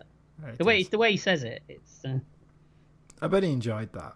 I bet he did, yeah. He looks like he's enjoying the whole thing, really, doesn't he? Yeah. So Nerda starts ranting about what's going on. When all the aliens start talking into the watches, "We've got one who can see," they say. And quickly he leaves, and he notices an alien woman doing her hair in a window. "You know, that's like pouring perfume on a pig." He's really being a bit racist with these aliens now, isn't he? Right? Oh, because he's racist against the aliens? Yeah, he's crossed the line now, I think, from it being a little bit of fun to being quite serious. I mean, if you said this on Twitter now, you'd be over, wouldn't you? You would, yeah. Mm-hmm. Yeah. Suddenly, two alien cops grab him and tell him to come quietly. "You cut yourself shaving," Nerda quips. "You look as shitty to us as we do to you," says one of the officers, which I thought was quite interesting. Yeah, it's a good concept that they probably do, right? They probably think we're disgusting. Yeah. Although, not enough that one of them, right at the end of the movie, isn't having a good time with a human. But we'll get there, won't we? Oh, yeah, that's true. Suddenly, Nerda takes them down using a trademark clothesline move, doesn't he? From WWF, it would have been at the time. Someone's been researching the wrestling moves. I used to watch wrestling back in the 80s. Oh, did you? He was a big was it WWE? WWF. WWF and WCW, I used to watch. Ooh, okay. You didn't know that about me, did you? No, thankfully. We won't be doing this podcast today. I kept it quiet. Yeah, you had to. And then he grabs one of the guns and he starts blowing them away. "You bastards die just like we do," he says. Only not as northern as what I just did it. No. So, ever the master of stealth, Nerda takes the shotgun from the cop car, wraps a gun belt around him, and he walks out into the street, cocking the weapon, doesn't he? Yeah, he does. And then goes into the first public place he can find. He does. Because the police cars swing around a corner, so he enters a bank, and the bank's populated by both aliens and humans. And here he utters that bubblegum line that I used at the start of the show. And then he just blows the security guard away, doesn't he? Yeah, but he checks... I mean, he knows they're aliens. Yeah, I don't think he ever kills a human in this film, does he? No, he doesn't. That's the point, really, is that to the outsider, the other humans, he looks like he's killing people. Yeah. But he's actually just killing aliens. Yeah. Because he starts blasting away at the bank tellers as well, just blowing everybody away. Yeah, aliens. Yeah, aliens. And then we have an alien standing in the corner giving a report and a description into his wristwatch stroke communicator. "Mama don't like tattletales," says Nerda. But before he can blow him away, the alien just beams himself out, doesn't he? Yeah. We didn't see that coming. I didn't see that coming. No, wristwatches obviously have they've got some sort of beaming apparatus on them. Yeah. So running out of the back of the bank into the alley, Nerda sees a weird alien drone thing flying overhead. "Who are you, little fella?" he asks, before he blows that to pieces as well. Yeah. It's just shooting everything now. The stop motion reminded me of the the weird flying head thing in Big Trouble in Little China. Oh, yeah. Looked very similar. It looks better in black and white, though, I think. Maybe it's the same people who did it. I would imagine so. I would imagine John Carpenter tends to use a lot of the same people. Yep. Suddenly, another cop runs out, and Nerda points the shotgun, but this one is a human. So Nerda tells him to put down the gun and run away. So at this point, as you said, he's only killing aliens. Yep. Next, we cut to a woman, Holly, walking through a car park. And as she reaches her car, Nerda suddenly jumps out of nowhere, grabs her from behind, and he bundles into the car. I'm reliably informed this is how you get your dates. I don't hang out in car parks. No, but the type of women... No, never mind. So we see through the glasses that she's a terrified human. She's not an alien. Mm-hmm. He just needs a ride, he tells her. And he gets her to drive them away. As they pull out of the lot, all the cops pass them by and they drive away. Yep. Now in the car, Nerda removes the glasses and he instantly seems to get a headache. So wearing these glasses is very detrimental to you. it seems. Yeah, it's like it's a. Makes you sick. He describes it as it's a high, but the come down is terrible afterwards. Like, words it a lot better than that, but yeah. And then he asks Holly if she's married. It's like you using VR glasses. Oh, don't get me started on that. Yeah, Sweat was pouring off me. I was dizzy. I thought my head was going to explode. But that was just because you were moving around, right? Well, I was moving around. I got very disorientated. Oh, really? I started by facing the TV screen, and when I took them off, I was pointing in a completely different direction. Because I started facing the TV screen. When I took them off, I was in the middle of the town square. It was a bit like that, yeah. Honestly, it's so hot. Sweat was pouring off me. Oh, is that's just because you don't do those kind of things? You can't. It was the oppressiveness of it. Oh, okay. So you didn't enjoy it at all then? I didn't enjoy it at all. No. All right. No. I won't be doing that again. I want to try that battle tanks one. You know what? The one that would tempt me, I think, would be the Star Trek one. Oh, the Bridge Commander one? Yeah, and especially as they're bringing out TNG add-on. Yes, that's true, yeah. That'd be interesting. But, it's not worth vomiting over. No, not much is, I find, personally. Yeah, he asks Holly if she's married for some reason, doesn't he? Yeah, it's really out the blue. It is out of the blue. And she says that she is, but he sees right through her lies, doesn't he? Mm-hmm. I'm guessing that maybe he asks because he's wondering, because he wants to take him. Yeah, maybe there's someone else at home, right? Yeah. Gotcha. That works. And Meg Foster's got amazing eyes, hasn't she? Yes, she has. Yeah. Mm-hmm. Makes you want to take them out and keep them. All right. Is that not all right? Okay. So reaching Holly's place, Nerda and Holly go inside, and they're watched by these two neighbours, aren't they? Yes. Are they supposed to be a couple, do you think? Do you think this is supposed to be funny? Because one of them kind of goes, doesn't he, like that, as he walks away? I didn't know whether, they were just surprised that she's finally got someone coming home, or maybe they like him. They're attracted to him because he's all muscly and stuff. I don't know. Either way, it's a bit weird, and it doesn't hold up today, does it? Nope. It seems a bit odd. So inside, which is decorated in a very 80s style, isn't it? Nerda collapses on the couch and removes the glasses. As you said, taking them off is like some sort of come down from a drug, isn't it? Yeah. So they talk, and Nerda apologises, saying that he just needed her to get away and that he's not going to hurt her. And she plays it really cool, doesn't she? Even when Nerda starts ranting about creatures being everywhere, she still plays it really, really cool. She's very calm and collected. Yeah, I have a theory about that, but... Oh, right, okay. Yeah. You want to share that now or later? I'll share it later. Okay.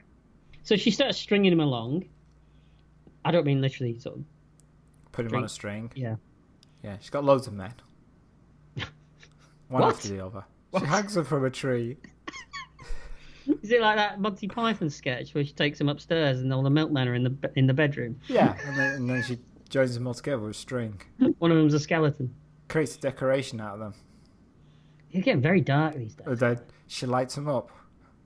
Only on the 12th of June, because it's a special day. Oh, all right. Okay. So, just for any police out there listening, it's not me. This is her that she does this. Oh, yeah. It's all her, Colin. Yeah. You're not projecting at all. You're not projecting at all. On a piece of string. All right. All right. So he asks her to put on the glasses, to which she kind of tells him what's the point, doesn't she? Because she says even if she doesn't see what he sees, she'll tell him that she does anyway. That's a fair argument. That's how marriages work, isn't it? Can you explain that? No. So seemingly surrendering control, she sits and watches as, exhausted, he appears to start to nod off. But as she starts to edge away, he mumbles, "Don't fuck with me." Yeah. Yeah. Right. Yeah. You ever said that in real life?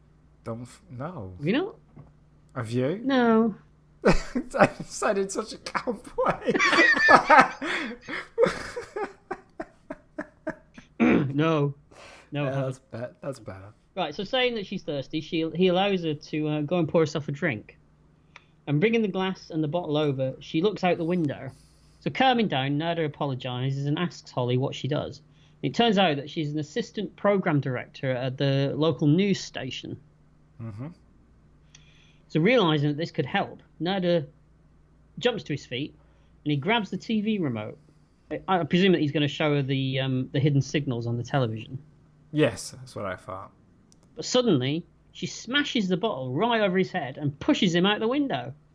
And it's a hell of a fall through that window. It is, and when she does it, it was so sudden and so loud, I literally jumped. There are 2 moments where that happens in this film. Mm-hmm. Of genuine, like, whoa! It's really effective as well.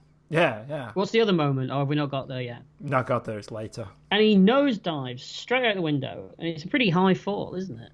Mm-hmm. Yeah. And he lands and he rolls onto a patch of dirt. Meanwhile, Holly's on the phone now to the police as Nada picks himself up and he staggers away, coming to a rest under the roof, doesn't he? Yep. Well, it's the foundations because the house is on a hillside. Yeah, so. It's one of those weird sort of... Yes, it has columns in the ground and he hides under it, yeah. And as Holly's put on hold, her eyes drift down to the sunglasses that Nada's dropped on the floor. Will she, won't she? I don't know, will she? Oh, are you asking me? Oh, well, who else was I asking?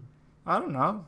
No, it was hypothetical, will she, won't she? Okay, cool. Thank goodness for that. There's also that hint as well, isn't there, that maybe she already knows? Well, this is my point, is that I wondered if she is already in cahoots with the aliens at this point. Mm-hmm. Not later, but here, at this point, already. Yeah, could be. Yeah. Could be. So Nada, hearing the approaching sirens, manages to pick himself up and he lurches away. Lurches? Lurches. It's not a word you hear very often, is it?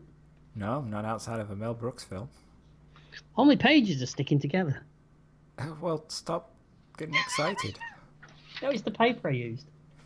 What? Special sticky paper? It is. Let me explain something to you. Go on. White, normal paper is for writing. Yeah. Sticky paper, catching flies. Is that what it is? Yeah. Classic schoolboy error. Schoolboy error. And trust me, when you go to the loo, really don't mix it up. Oh, could you imagine that? Yeah. Rip. Yeah. Especially with my ass. It'd be like that American actor, Rip Torn. So now it's night and still hurting. Nada hunkers down for the night, doesn't he? Mm-hmm. And then it's morning and there's more shots of him walking around until he's back at the building site. Nada manages to get the attention of Frank, who's less than pleased to see him. I've had a rough couple of days, says Nada. He has, it's fair enough. Yeah, we've all been there. Yeah. We've all been thrown out of a window. Go on. No, I'm just saying we've all been thrown out of a window, haven't we? Have you been thrown out of a window? I haven't been thrown out of a window. I fell out of a window. Well, Wait, when did you fall out of a window? Well, last year, our back door, the key broke in the lock. Right. And I needed to get out into the back garden to, I think I'd hung some washing out on the line. Right.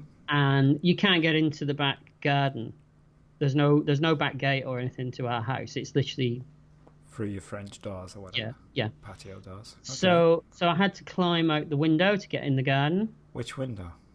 The back window in the dining room. Ah.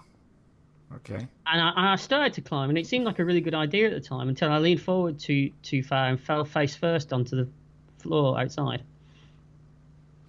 All right, 2 questions. Go on. Were you on your own?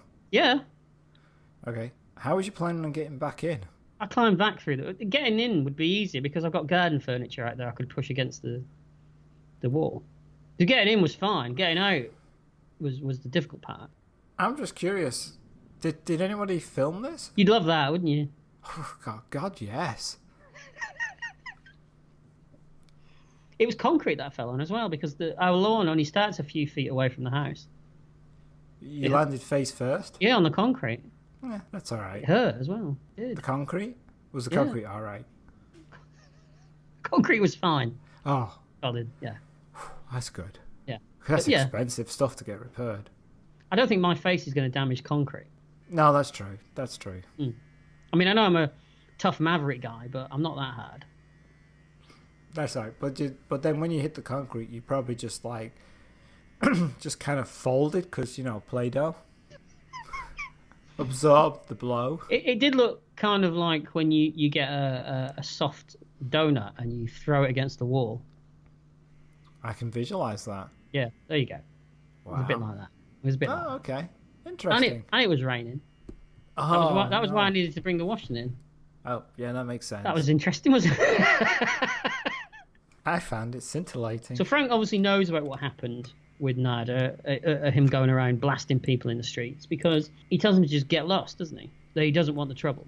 Yeah, I imagine it's all over the news. Yeah. So back on the street, Nada finds his face. There we go. He finds his face is plastered all over the news. How did they get that picture of him? Because it's a picture. His hair's different. He's kind of younger looking. Mm-hmm. They don't know his name, so how did they trace who he is to get that picture? He has a criminal record and left fingerprints on the bank scene. And that's how they got that picture? Yeah, that's his picture they have from his criminal record from when he was younger. It was a petty crime that he did. Oh, thank you for filling in the dots there. You're welcome. All right. I mean, in reality, I assume it's the picture that Roddy Piper has in his, portfolio. It does look like one of those pictures. Yeah. He's kind of smiling in it as well, I think. They do that a lot in TV and films, right? I know. Yeah, they do. It's clearly the stage picture that they have, the PR publicity photograph that someone's put in a frame. Yeah. It's like, oh, look at my son. Mm-hmm. And you're like, oh, is he an actor? Because, that's a PR shot. Mm-hmm. Yeah, you see that a lot, don't you? Yeah. So going back to the alley where he originally left the boxes of glasses, Nada finds that the garbage truck has emptied the bin. So he climbs into the back of the truck to find the box. But suddenly the truck dumps him and the rubbish all out onto the floor. He's lucky that the truck's still there. He is. It's fortuitous, you see. Yeah. There's a lot of that in this film. Yeah, but you didn't know I knew that word, did you? No, you looked it up. I'm not saying anything. So suddenly Frank appears out of the blue. Yeah, why that's how? Okay. Guessing he's followed him. All right. And he's actually a nicer guy than he pretends. He's obviously got a conscience because he hands him some money. He says it's 1 week's pay. It's the best that I can do, which is kind of nice. Especially as Nada doesn't appear to have done 1 week's work. Well, yeah, he's not done anything. No. Has he? For anybody. Nope. So putting on a pair of glasses, Nada checks Frank out. He's a human. Gotta make sure. So, what we get next is a complex and erudite debate wherein Nada tries to convince Frank that it would be best for everyone concerned if he just put on a pair of the sunglasses and saw for himself what all the fuss was about. That's right. Actually, what we get is one of the longest punch-ups in cinema history, isn't it? Yeah, now, do you think this is a parody on fight scenes? Well... Or did you think John Carpenter just liked watching them fight? Well, apparently this fight scene was only supposed to be like about 30 seconds long. Uh-huh. But John Carpenter let Keith David and Roddy Piper work it all out for themselves, and he was watching them choreograph it, and they put all these moves in that seemed to go on, and he thought, I kind of like that. I think I'll just use the whole thing. Yeah, it goes on for a while. It does go on for a while. It's a great scene, though, isn't it, I think? I mean, the sound effects alone are so over the top. Wait, no, they're real. Oh, is that what a fist does, is it? Yeah. Ow! There you go, see? There's no need for that. Oh, that's how it works. All right, we'd have to start fighting. Reminds me of the great John Wayne punch-ups in films like Quiet Man, don't you think? The way that people are getting punched really over the top there and then just getting up again. Yeah. Roddy Piper gets to do a few wrestling moves, doesn't he? He picks Keith David up and throws him to the floor a few times. I especially like the repeated knee to the groin that he does to him at one point. Yeah, you like that. He's just laying on top of him, just kneeing him in the groin over and over again. It is your signature move. It is. It doesn't matter how big you are, knee to the balls, you'll go down. Hopefully, says Paul. I also like the bit where Nada swings a big plank of wood and smashes the windscreen of the car, and he instantly kind of goes, "Oh, I'm sorry, man," because he realised that he would have killed him if he'd actually hit him with it. Yeah, right. That is funny. Yeah. But do you like this scene then? It was always one of those scenes, wasn't it, that when we were kids, people would talk about. Yeah, I like it. I've grown to like it. I went for a period where I didn't like it, but I've grown to like it and appreciate it for what it is. Was that your anal period? I beg your pardon? Your pretentious anal period. Or has that ever stopped, Colin? There's no such thing as you don't understand the meaning of that word. Well, anal, I do. I know you know that one. Now, didn't you once tell me you gave me a long lecture about pretentious, didn't you? No, I just said that you think pretentious is anything that you've not heard of or aware of. I disagree with that entirely. I think you're just No. being pretentious. It's like any food, any film, any music, or any clothing, or anything that you've never heard of is pretension. That's not true. There's lots of things I've heard of that I think are pretentious. Yeah, I'm not saying there's things that you've heard of are pretentious, but I'm saying that anything you haven't heard of is pretentious. As well as things I have heard of. Yeah, that you've decided are pretentious. Well, then that means because they're things just that you not don't what like. I think pretentious is it? Yeah, you just don't know what the meaning is. You just use it for anything that you don't like. So you're not pretentious? No, I like certain things that you don't like, and I like certain ways of thinking that you don't like, but it's not pretentious. I don't do it for the sake of being pretentious. I do it because I like something or don't like something. Or I'm willing to try something that hasn't been tried before. That's another thing that you think is pretentious. No, it's not. I try lots of things. You tried nothing. I've tried loads of things. Nothing. I've tried living down south. That stuck. Oh, that's pretentious. So eventually the fight ends after about 4 hours, and Nada finally gets the glasses onto Frank, blowing his mind as he sees the aliens in the street and the world beneath the world. World beneath the world, hey? Yeah. Did you like that? No. Oh. Yeah, I did. No, it was good. Brother, says Nada, life's a bitch, and she's back in heat. Not sure Yeah. what he means by that. Nope, great line. Don't know what it means. Mm-hmm. So Frank and Nada, now both wearing the glasses and nursing their wounds, stagger into a shady hotel and get a room for the night. Oh, good. Temperatures will be lower. Why? Be cooler in the hotel because it's shady. God. You said it, not me. I know I did, and I instantly regretted it. I do like how they're playing it like they're really tired, old, beaten men here. Well, they have just had a 7-hour fight. That's what I mean. It's done for comedy, really. Got isn't it. The way Yep.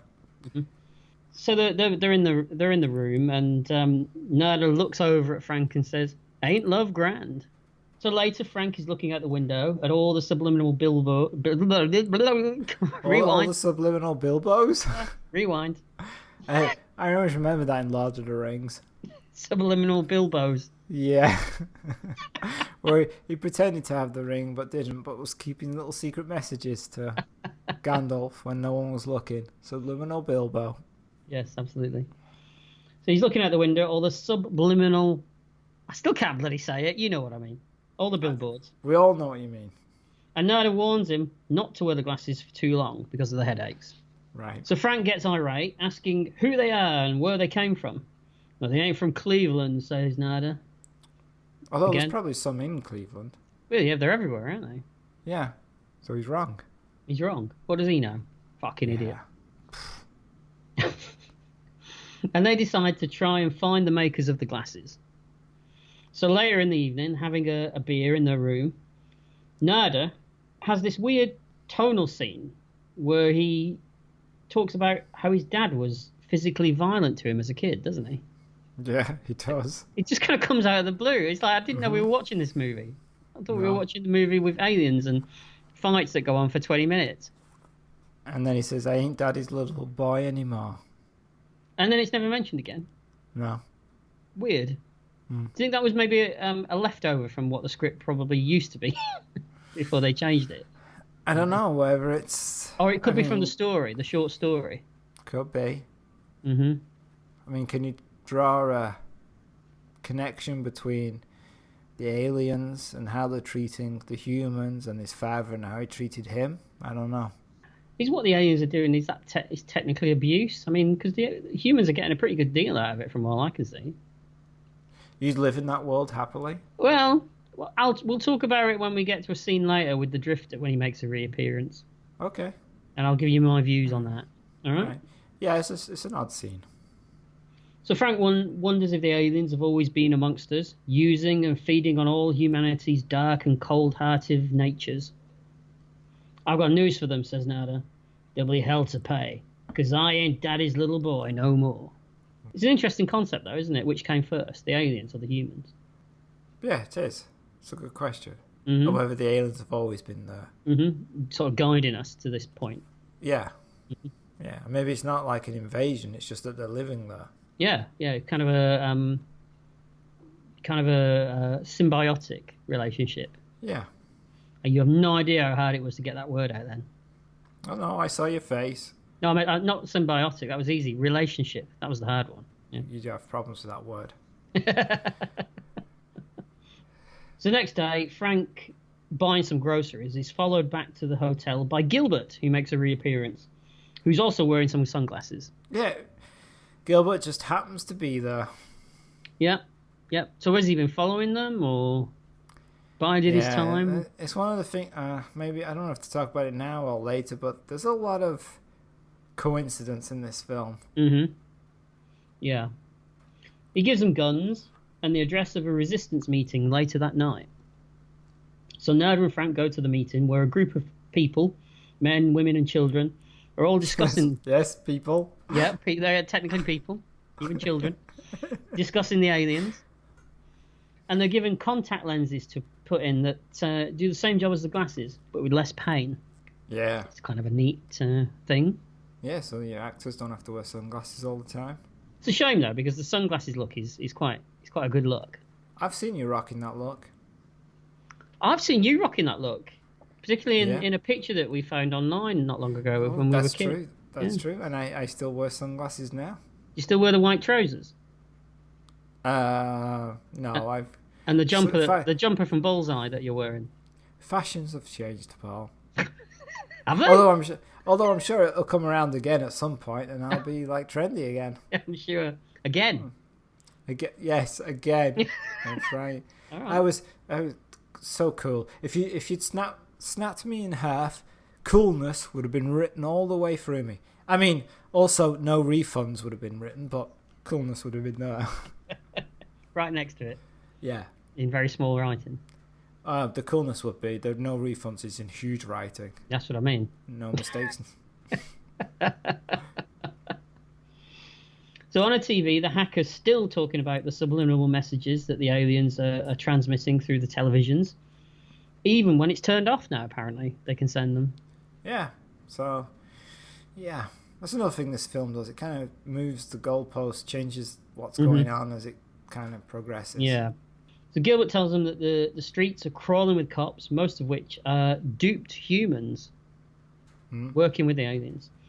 And he goes on to explain how many humans are selling out to the aliens by job promotions, huge bank accounts, etc. And this is where I would say, sign me up. I think. Yeah. Yeah. Because I can't see any negatives in any of this. No. I mean, Duped Humans was a great punk band. How many times am I going to do that joke? As many times as we want. Every episode. Yeah. Trust me, listeners, if you don't want us to do any of these jokes anymore, then write to us. But you don't write to us, so we're going to keep doing them. Yeah, you're complicit with your silence. Exactly. That must mean you want more. Your and we're going to give it silence to is you. encouragement to Paul. Yeah, I'd sell out in a heartbeat. Yeah, I could see you selling out. Oh, yeah, like you wouldn't. Oh, I'd resist to the very last fibre of my being.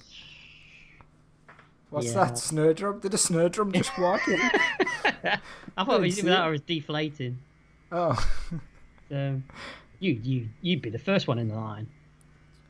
That's... You think so low of me. What in our past history would make you think I'd be first in line? I remember a conversation once where you said to me that if you Anyway, let's move on. So at this point, I'm wondering what the aliens are actually getting out of this themselves. So are they killing people, or are they replacing them, or are they adding new people as aliens to this civilization? Luckily, the hacker then goes on to explain that the Earth is slowly being changed, that the atmosphere is being acclimatized to theirs under our noses. I'm glad it was pointed out, because at this point, I really couldn't see the negatives in anything that they're doing. No, but I still can't. Unless they're killing humans. And I would imagine eventually we'll die out, won't we? It's a very long-term plan. Yeah, and as long as it doesn't happen for about 40, 50 years, I'm set. Yeah. Yeah. 40, 50 years? Wow, you're really optimistic about your own lifespan. Well, you've got to be positive, haven't you? Yeah, well, there's positive, then there's dreaming. You don't think I'm going to see 90? All right. Okay, all right. Gilbert uses the analogy I that... was amazed you saw 9. You didn't know me when I was 9. I know, but afterwards, retrospectively. Hey, still on brand. Yeah. So Gilbert uses the analogy that the Earth is the third world, which I thought that was quite interesting. Oh, yeah. Yeah. So in terms of the fact that the West takes everything it needs out of the third world and then just lets it rot most of the time. Don't. Ooh, bit of politics.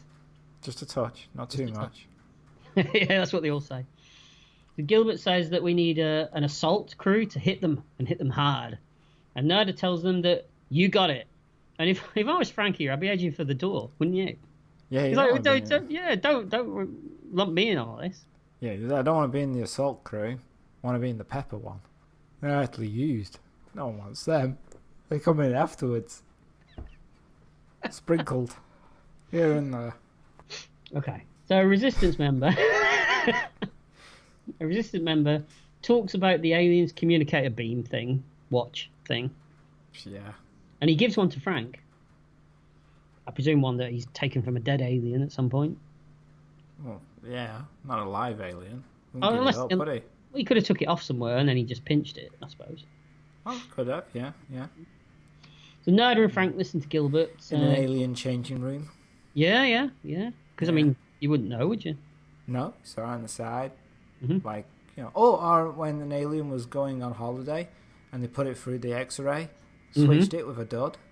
Yeah, there's always ways around these things. You're right, yeah. So Nerda and Frank listen to Gilbert giving a lecture on how people need to keep a low profile by the time until they can locate where the signal's coming from. But then a voice interrupts from the crowd, telling them that the signal definitely, absolutely not, isn't coming from the local TV station. It's Holly! Turns out she did, or did she, put on the glasses after all. Yeah. I'm supposed to remind you of something, aren't I? Yep, when she turns up and they have a conversation, they're talking, and then there's suddenly an explosion goes off. That's a really surprising explosion. Oh, that made you jump as well, did it? Yeah. Oh, right, okay. Didn't make you jump, took it because you're a tough guy maverick, right? Didn't make me jump as much as when he took the nosedive out the window when she hit him with the ball. Okay. But then again, as you say, I am tough guy maverick, so... I think I'm going to put that. I'm going to change my Facebook status to tough guy maverick. Just change it to Play-Doh. No nosediving Play-Doh. All right. It's not quite as sexy, but Why do you want to be sexy, Paul? Why wouldn't you? So Holly seems sorry for what she did, explaining that she wants to help now. Yeah. When, as you said, suddenly there's an explosion. And what? That wasn't that. Is that what it was? Because that really wasn't that startling, I have to say. Okay. I was too far away from the mic. So there's the explosion, and black uniformed soldiers burst in. And they start mowing everyone down with machine guns. What's funny about that? Is that you get your kicks? No, it's just the word mowing. They're not using a fly mow. No. Did you ever have a fly mow? I've still got one. You have a proper fly mow? I've got a real fly mow, yeah. Love the fly mow. I've not been able to do it lately though because it's been so dry that the lawns have just died. I just love how it glides. Yeah, it's like a miniature land speeder from Star Wars, isn't it? Yeah, always enjoyed it when I was a kid, mowing the lawn. Loved it. Oh, I'm glad you found something productive to do when you were a kid. I'll mow your lawn when I come over. Look at him, he's itching to get hold of my fly mow now. Yeah. Can't wait. Be like, why is Colin stood in the garden crying? Using the fly mow. Oh, don't worry, it's nostalgia.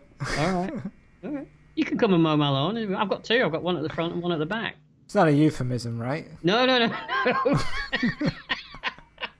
Because you got to be careful these days. No. What you like. I've got two real lawns made of grass, one at the front, one at the back. You can mow them both if you like.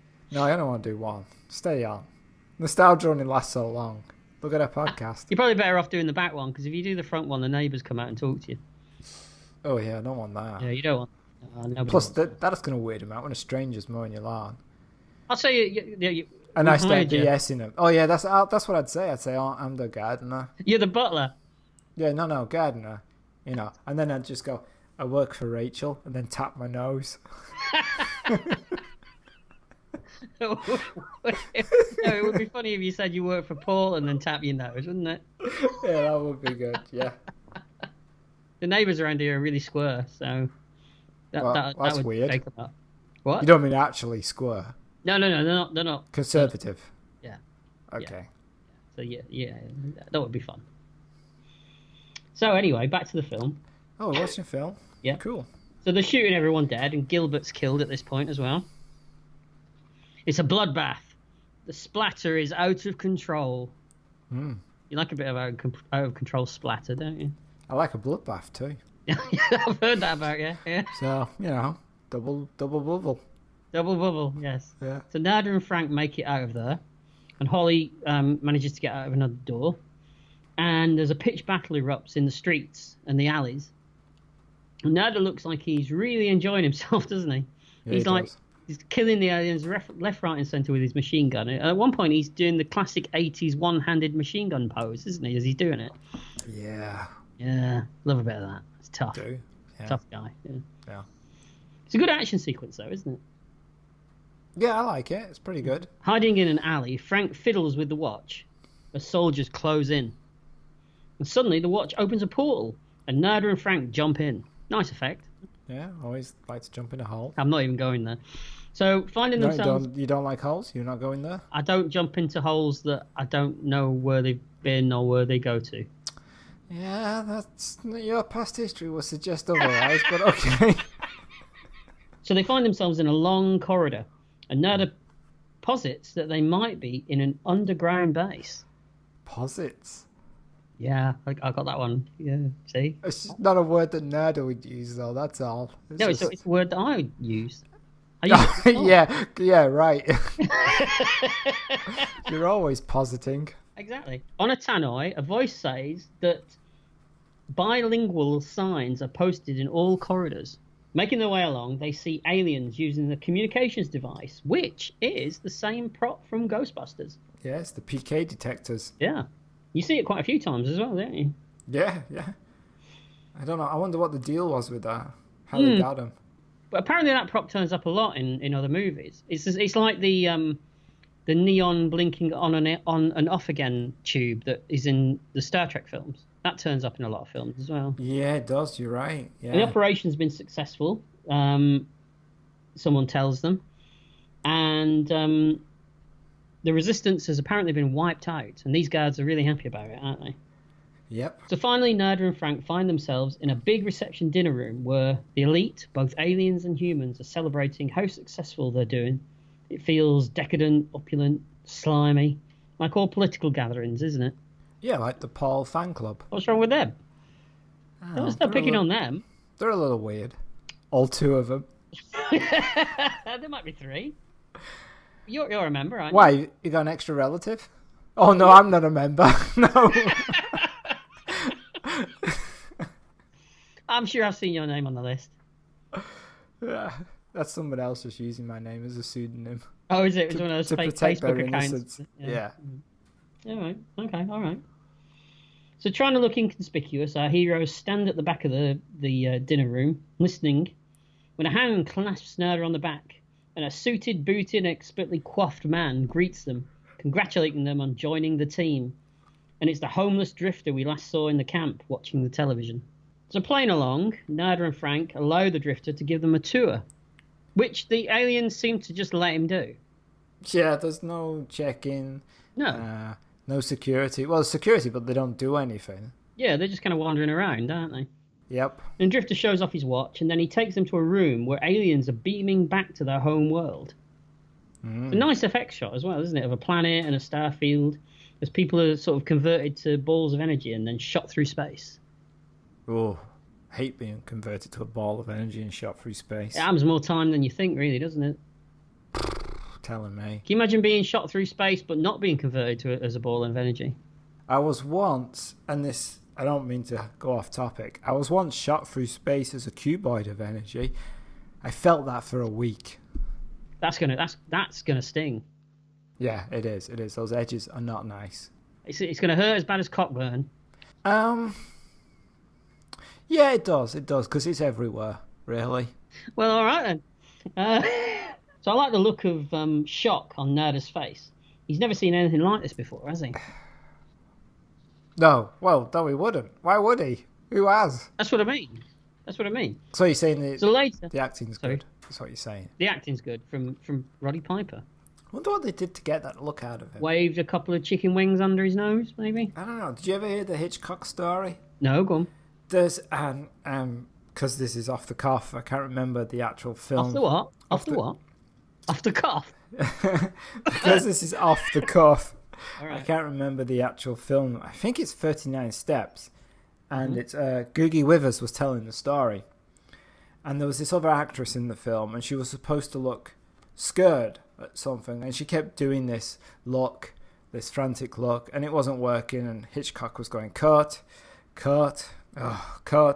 and so they broke for lunch, and when they came back, this actor, she did a perfect, horrified look, and it turned out that Hitchcock had flopped his cock out. Googie Withers told the story. I don't know if it's true. So There's nothing like a story of a 1950s sex pest director, is there? nothing. No. Nothing like it. Except the 1960s story of it, and the 1970s, and probably And the the 1980s, yeah. and the 19.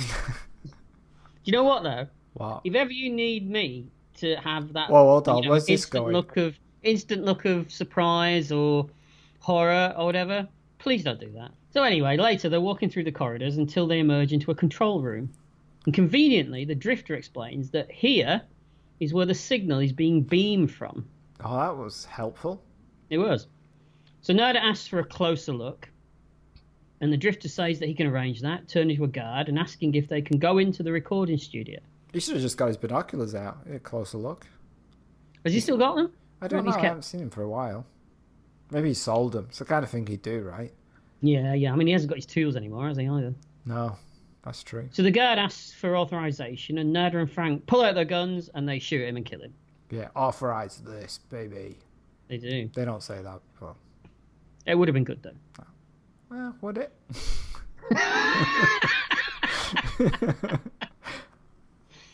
The dragging Drifter to the door, Nerda gets him to explain that the signal is being beamed out from a transmitter on the roof. So they are at the TV station. Yeah, well, it was convenient. It was, because we know he works at the TV station, don't we? We do, yes. Don't Terry spoil Wogan. it. Don't spoil it. Don't Terry Wogan. Not anymore. Well, Retrospection, Paul. This is 1980. Oh yeah, 87. He'd be well up for it, wouldn't he? Yeah, he would. Yeah. So the Drifter tries to convince them to surrender. He tells them that there's no countries anymore. That they may as well just give in and play along. Be greedy. Sounds really familiar now, all this, doesn't it? It does indeed, yeah. Yeah, it's no wonder David Icke loves this film, though, is it, really? Thinking about Yeah, it. it's surprising more people don't like it, but they probably don't like it because they'd be on the side of the aliens. They would, I mean, particularly certain people. Yeah. Suddenly, more guards burst in the commotion, the Drifter uses his watch and he beams away. So Yeah. he's all right. Yeah, convenient. Where's he gone? Who We knows? don't know. He's We'll drifting. never know. Maybe we'll find out in the sequel. Maybe. Bringing stuff back after 30 years is popular these days, isn't it? So, That's true. They live too. They live again. Mhm. They relive. That's they relive. Yeah. Oh. he could say the line, relive this, sucker. Yeah, right. Do you think Buck Flower's still alive to reprise his role? Probably. I don't know. I wouldn't have thought so. He was about 90 in this, isn't he? And unfortunately, Roddy Piper's died, right? He has, yeah. That was a sad day. Yeah. I don't mean that in a sarcastic way. That was quite a sad. Did sound sarcastic though, Paul. It did, but Must that's just admit. my general voice. I can't really do a lot about that. It is true. Yeah, that's true. So Nerda and Frank run, using a grenade to blast open the door. And once inside, they just start mowing everyone down, don't they, in the newsroom? Mowing again. Yeah, I threw it in there because I know you like it. So in the office rooms, Nerda's looking for Holly, and managing to get to the stairwell, they head for the roof. And we see the PKA meter again, don't we? The prop thing. Yep. Which now seems to be not just a communicator, but I'm pretty sure he's scanning the wall at one point with it. It does everything. Yeah. It's a multi-tool. It is. Detects ghosts, communicates, scans walls. Strips paint. Oh, lovely. I want one of those. Yeah. You can't beat a paint stripper, can you? Finally, finding Holly. I'll just move it on quickly so you can't. Yeah. Okay, go. Finally, finding Holly, they manage to get to a stairwell leading to the roof. And Nerda says, "Let's go," and he heads up. But suddenly, Holly pulls out a pistol and puts it against Frank's head. And there's the sound of a gunshot and a quick cutaway. She's a traitor. And again, so we're going to go with she's become one or she already was one. I never, until watching this time, considered the fact that she was always on the alien side. But then that would make sense how she gets away from the raid on the Resistance Church area. And not the church, wherever they're meeting. I don't know what they're meeting. The Resistance building. Yeah. Also, how she wasn't kept being questioned when she was taken by Nerda earlier. It would explain if she was always just in line with him and that she was just a news host who worked for them. Yeah, I think I'd go with that as well. That makes sense to me. Yeah. By the way, as well, Keith David, he's only in 2 John Carpenter movies, but he always seems to get memorable final moments in both of them, doesn't he? Memorable so much that I'm trying to remember. Is it The Thing. The Thing? He's the last guy sitting around the campfire at the end with Kurt Russell. That's right. One of them's a monster, or maybe both of them are. You just don't know. Yeah, that's true. Yeah, he does. I like him. I think he's a nice performer, I think. Did he do a lot of films? He turns up in a lot of stuff. Okay. Yeah. A lot of TV stuff as well, I think. And he's always good in everything that I've ever seen him in, even the stuff that's rubbish. And he's done a lot of rubbish, I think. Nice. I was very judgmental, wasn't I? Yeah, it was. So what we do here. So on the roof, Nerda finds the control tower. It's a huge dish.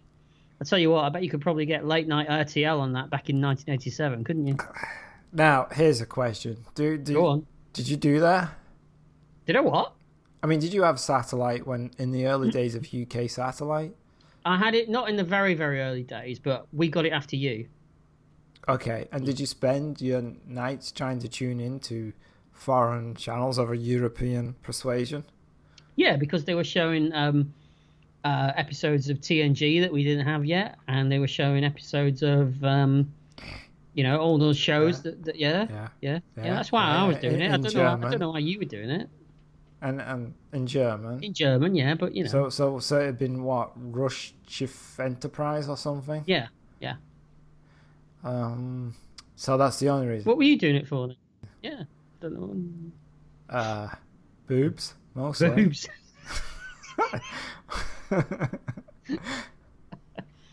There were some odd things, weren't there? Yeah, it was funny though. Like, was it RTL Plus and all weird European channels you could try and like scan through to find them? Yeah, they soon realised, didn't they? And they cut all that out. Yeah. Oh well. Yeah, well, those are the days, eh? So he's about to blast the control tower when Holly appears behind him, aiming her gun at him. "You can't win," she tells him, as choppers now surround them both. So dropping his gun, Nerda looks sadly at Holly before suddenly he pulls out another gun from his gun belt and he shoots her dead. Fair enough. Yeah, well, she's going to kill him. Yeah.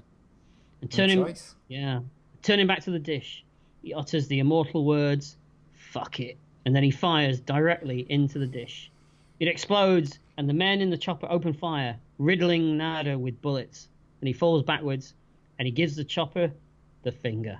Nice. So he's dead, I guess. I think so, yes. Yeah. It's a very... I'm going to mention this a little bit in the summing up at the end, but this is a very 70s kind of ending, I think. Yeah. Isn't it? Very nihilistic ending. Yeah. And the dish now, it explodes, and the signal cuts off.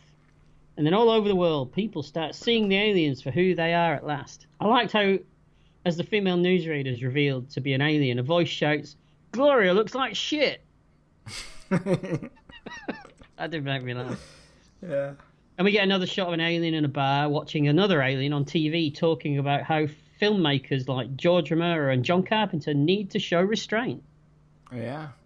Very meta. Very. So then we get the final shot of the movie. It's a naked woman having sex, and she looks down at the man, and the alien looks back at her and asks, "What's wrong, baby?" And that's the end of They Live. So, Colin. This is one of those films that you should not analyse. Mm-hmm. Because I realised that the main character does nothing in this film. A lot like another John Carpenter movie, isn't it? Yeah, but it's really like everything is done for them, or it's coincidence. Mm-hmm. I was thinking of Big Trouble. Yeah, I know. Yeah, but then in Big Trouble, don't other characters around him do the stuff? Yeah, they do. Yeah. In this, it seems like things just happen. Mm-hmm. Like, how does Gilbert find where they are?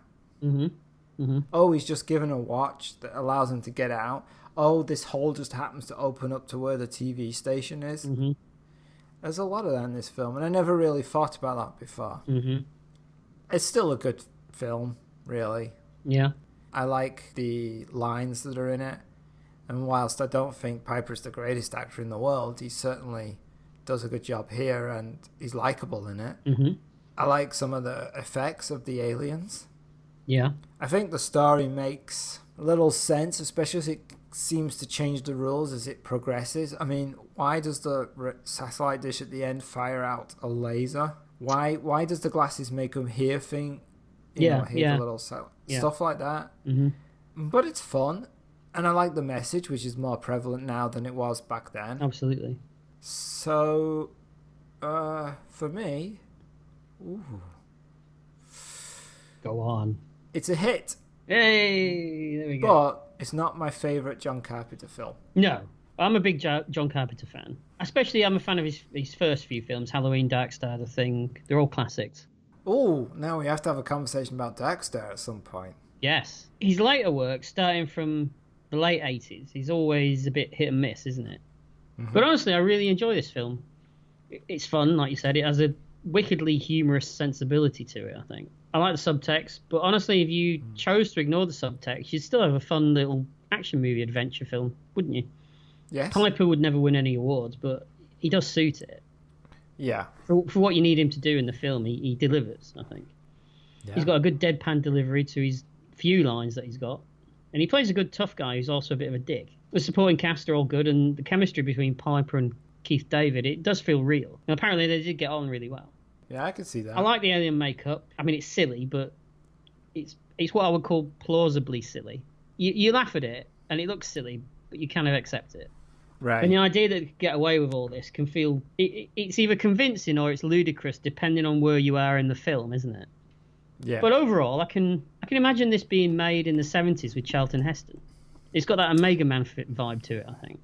Okay, that's what you were talking about by the end of it. Mm-hmm. It does feel like a very 70s movie. And I think Charlton Heston could have played this part as well. Because he was that kind of tough guy, wasn't he? That kind of tough, And I'm never bored watching it. So for me, it's a hit. Wow. And there you go. All right. So that's it for They Live. If you've enjoyed this or any of our episodes, then please rate and review us wherever you listen. You can also email us at retrospection@email.com. You can find us on Twitter at Retrospecky and on Facebook. We also have a Spotify playlist where you can listen to music from some of the films and shows that we've covered already. And if you want to help contribute to the show, you can also donate to our Patreon.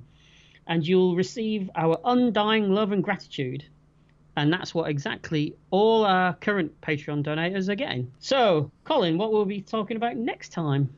Oh, in our next episode, we won't be walking, we won't be striding, we'll be running with Logan's Run from 1976. Not seen it for a while, that should be good. And I think it was actually a listener suggestion as well, wasn't it? It was indeed. Mm-hmm. See, we're keeping you happy. It took us a year to get around to it, but we're there. Yeah, so if it's good, thank you very much. Mm-hmm. If it's not, what the fuck? And on that note, we'll say bye. Bye. Bye.